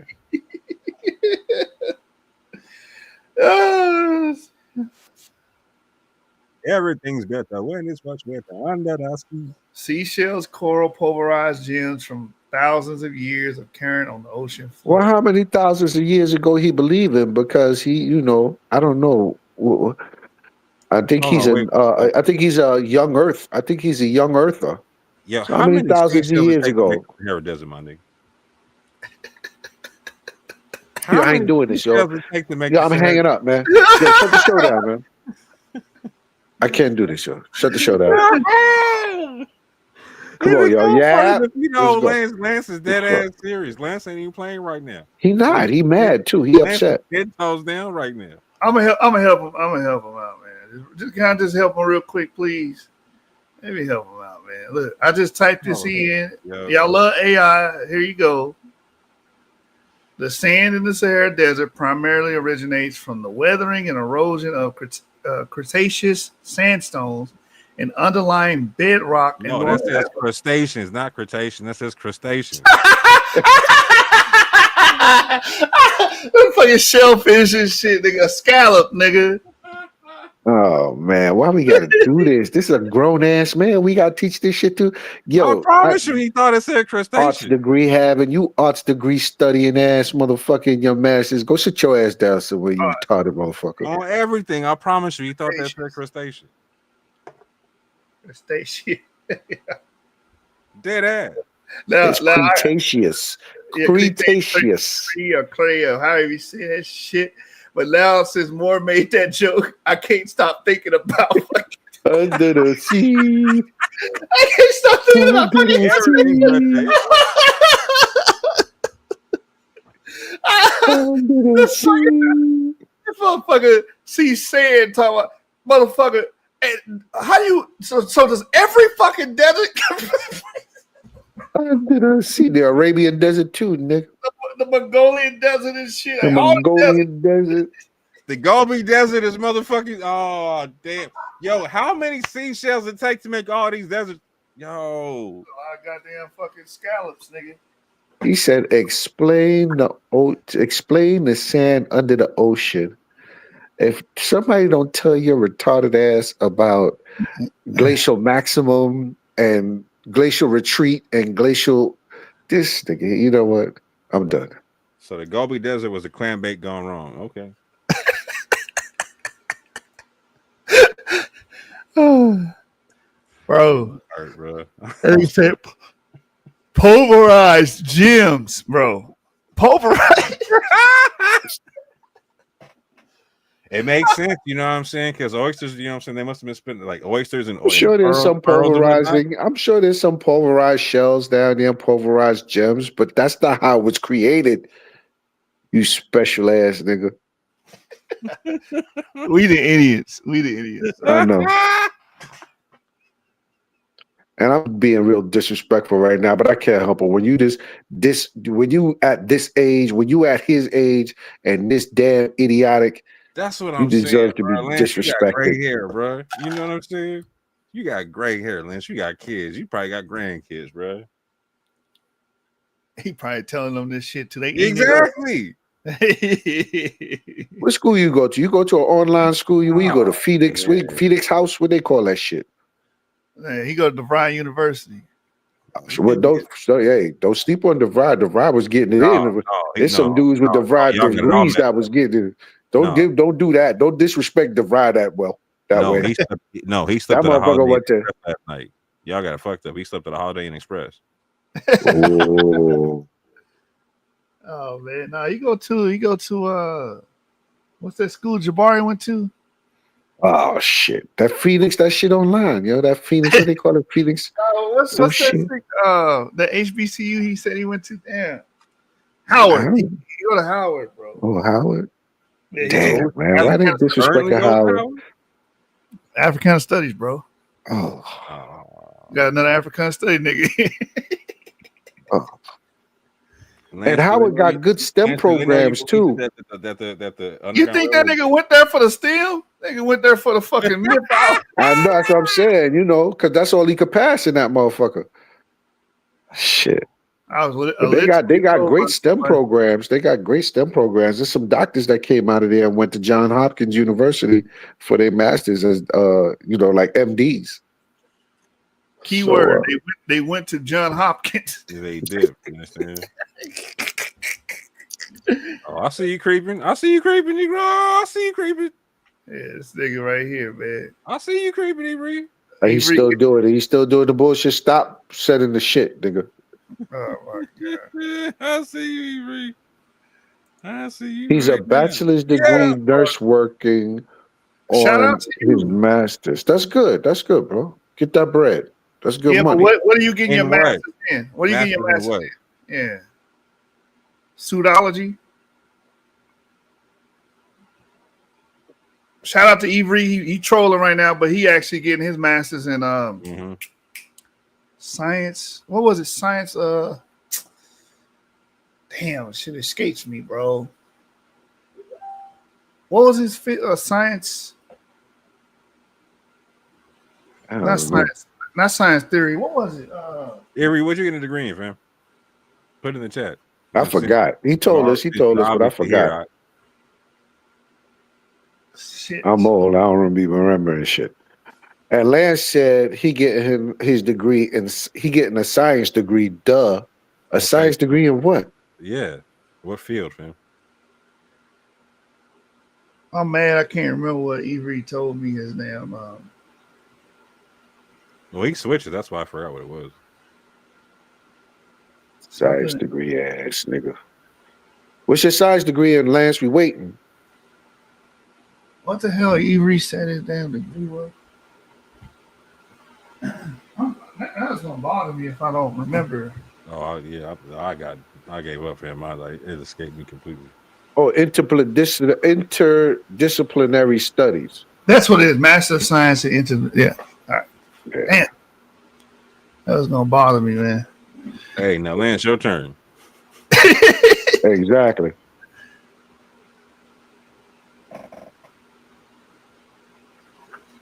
Lance, what's the name of your degree?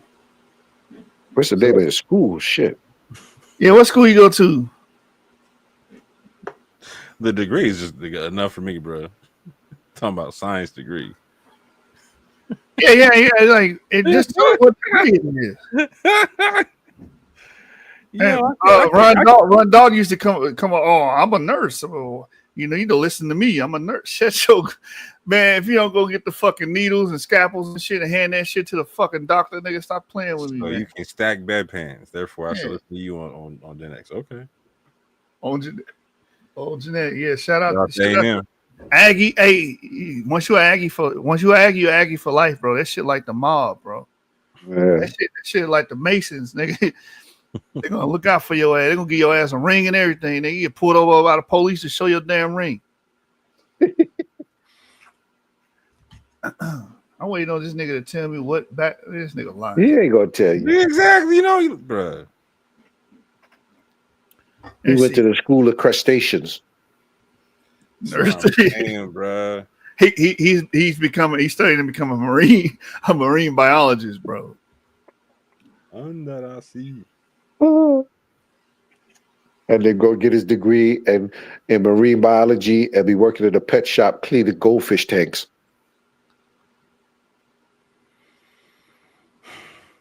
This is what I can't stand about modern times, right? It's like if you go back to like our grandparents' generation, the generation before them and whatnot, niggas was killing themselves trying to get educated. You know what I'm saying? All right, facts. Like killing themselves trying to get educated. Like when we came out of slavery, fam, like we were able to attain literacy at a high rate in like record times and whatnot. You know what I'm saying? That's how that's how the HBCUs was I'm saying. And now niggas like we act like reading is a fucking chore or like it's beneath us or like we shouldn't have to read to be able to keep up with information or some shit, right? Fam, like we're no different than anybody else in the world, fam. If we want to be on the cutting edge of anything, we got to stay up to date, fam. Or we can get left behind, whatever you want to do. But you can't get left behind acting like you ahead. You look crazy. You sound crazy. You in the rear view, fam. Yeah. Getting smaller. Ain't nobody sleepy yet? What the fuck? I'm the only one that got to get up in the morning. I gotta get up too, bro. But yeah, I told you. You're having fun. You're having fun now, huh? Yeah, this things was being said that I had to. He did more than say something else, bro. That made me want to say something else to respond. Oh yeah, you got it. He getting an MSN in nursing. Oh, he getting his master's of science in nursing. Okay. Oh, okay, that's cool. I ain't mad at you. What you just say more? What you say again? Oh man, I can't call it. I'm ranting right now. No, about back then people wanted to we was education. We took education. It was life or death for us, fam. Like our literacy rate increased so. If you go back and look at how fast our literacy rate, like we were increasing our literacy at a faster pace than the rest of the country when we got out of slavery, right? We learned how to read super quick.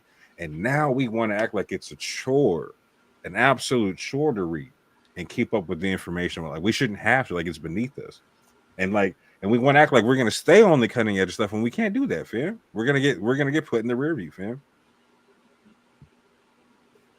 Yeah, man. It is like pulling teeth now. Nobody want to read. They half-ass the shit, and then people like Lance come along. So now catch me reading. But they don't want to learn. They don't want to catch me reading, but they be reading above their level and then don't want to, because all of us do it. But that's what I'm saying, OG. Like that's what I'm saying. We read above our level, right? We read stuff that we shouldn't really be able to understand, and that's what I mean by reading things that's above our level. But we're willing to humble ourselves and open up a dictionary and open up, and try to figure out what these words mean that they're discussing, or that they're using, the language. Humble with that, right? They want to the language that they're using. Real quick, they want to feel like they're smart, meaning like they think being smart means you don't have to do that. Right. and that's nothing further. I remember when I was younger, I used to think that like painters were like the most skilled, naturally skilled people in the world, etc. They could just go to a canvas and just paint, right? It wasn't until I got older I recognized, oh, the best painters out there, they will go trace, they will go like draw out the painting, then they'll go figure, you know what I'm saying? Like it's not just they do a lot of prep work on the thing, fam. So, Not only that, but they'll go to places what they call them exhibits. yeah. They'll go to exhibits. They don't even have to go to school to paint. Like they'll go to exhibits and study and look. You know what I'm saying? And read books up on it and understand. They'll apply. They'll reproduce the technique though, right? Like so, Right. they got to be an honest appraiser of what they're doing when they're doing that kind of a concept. Right. Versus these cats, they want to feel like if I can make it through this paragraph and I can actually read all the words, not knowing what the fuck I'm actually saying. But if I can make it through the paragraph, that means I'm smart. Fam, all right, that's cool. I'm with that, right? But like, so if you can admit that you don't know everything you just read, then that means you hit the brakes, man. And you keep going on. I don't want to look up this damn map that we talk about. I'm gonna look it up. Because who the fuck? First of all, who is my? All right, you know what? You want to pull it up, bro? It's done. Macro B is Macro B. Yeah, I'm doing that shit. Hold on, I'm pulling you it want to right. pull it up? Somebody pull it up. I'm gonna come up with a whole Greek Roman ass name on some. Man, this dude, who the hell knows who the hell he is? And but I'm not going to talk too much shit about him. But what I do know is you get not telling me the whole Sahara Desert in 400 AD was an ocean. That's asshole thinking. So he even buttressed it by saying all of the deserts were oceans. All of them. 400 AD. 400 AD. Okay. For all of the deserts to be oceans, and pretty much majority of the land was underwater, according to him. Like, this is crazy. We got civilizations thriving in a lot of places for this to be. This is the map he's talking about. Oh God, I see it now. Let me see. Put it up. He says the Sahara is underwater because of this map. Yeah. You do understand that the Romans were literally in North Africa at the time. Never mind. Never fucking. It says it represents. It says this example displays a roughly drawn landmass to the left, representing Europe, above which is the northern frigid zone. The enclosed water represents the Mediterranean Sea, the Black Sea, etc. The right is vaguely formed Asia with the words Mar Caspian, meaning Caspian Sea, set down at random, below which are areas intended to depict Arabia and India. The scribe has mislocated the caption for the Red Sea and Indian Ocean. Africa, intercepted by the equatorial Perusta zone, just below the Mediterranean edge, finally tapers off against the impassable stream which cuts the known world off from the bowl-shaped continent at the south of the circle. And below the Australis inhabitless. In the ocean to the left of Europe are two large islands labeled Orkneys. Other islands and landmasses are. And don't forget about Atlantis. Where's it at? I'm talking shit. It's Cicero's words, the position of mere specks upon the water. Yeah, okay. Well, where does it say that the Sahara Desert was an ocean? I didn't read that. In 400 AD. And now he's saying they are lying about the time. So according to Lance, it's 400 AD. There you go, lying again. It is everybody lying. This is not lying. Lance's superpower is being able to appeal to conspiracy, fam. Lance, I can't have a serious conversation with you, bro. I'm sorry. All right. With that, fam, we got to shut this down, fam. Yeah, I'm out, bro. I got to get up in a couple hours, bro. I'm out, man. You still playing games, man. I'm out. Lance, I looked it up, like you said. It didn't say what you said. It said like 99.9% of the time you do this shit. Anyway. And then turn around and say they lied about the time. This nigga here. They lying.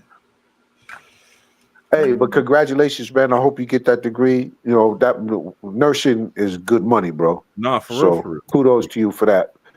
I'm not fucking with you about that. I'm not playing games or trying to like belittle you. Get that master's, bro. 100. Yep. Yep. Yeah.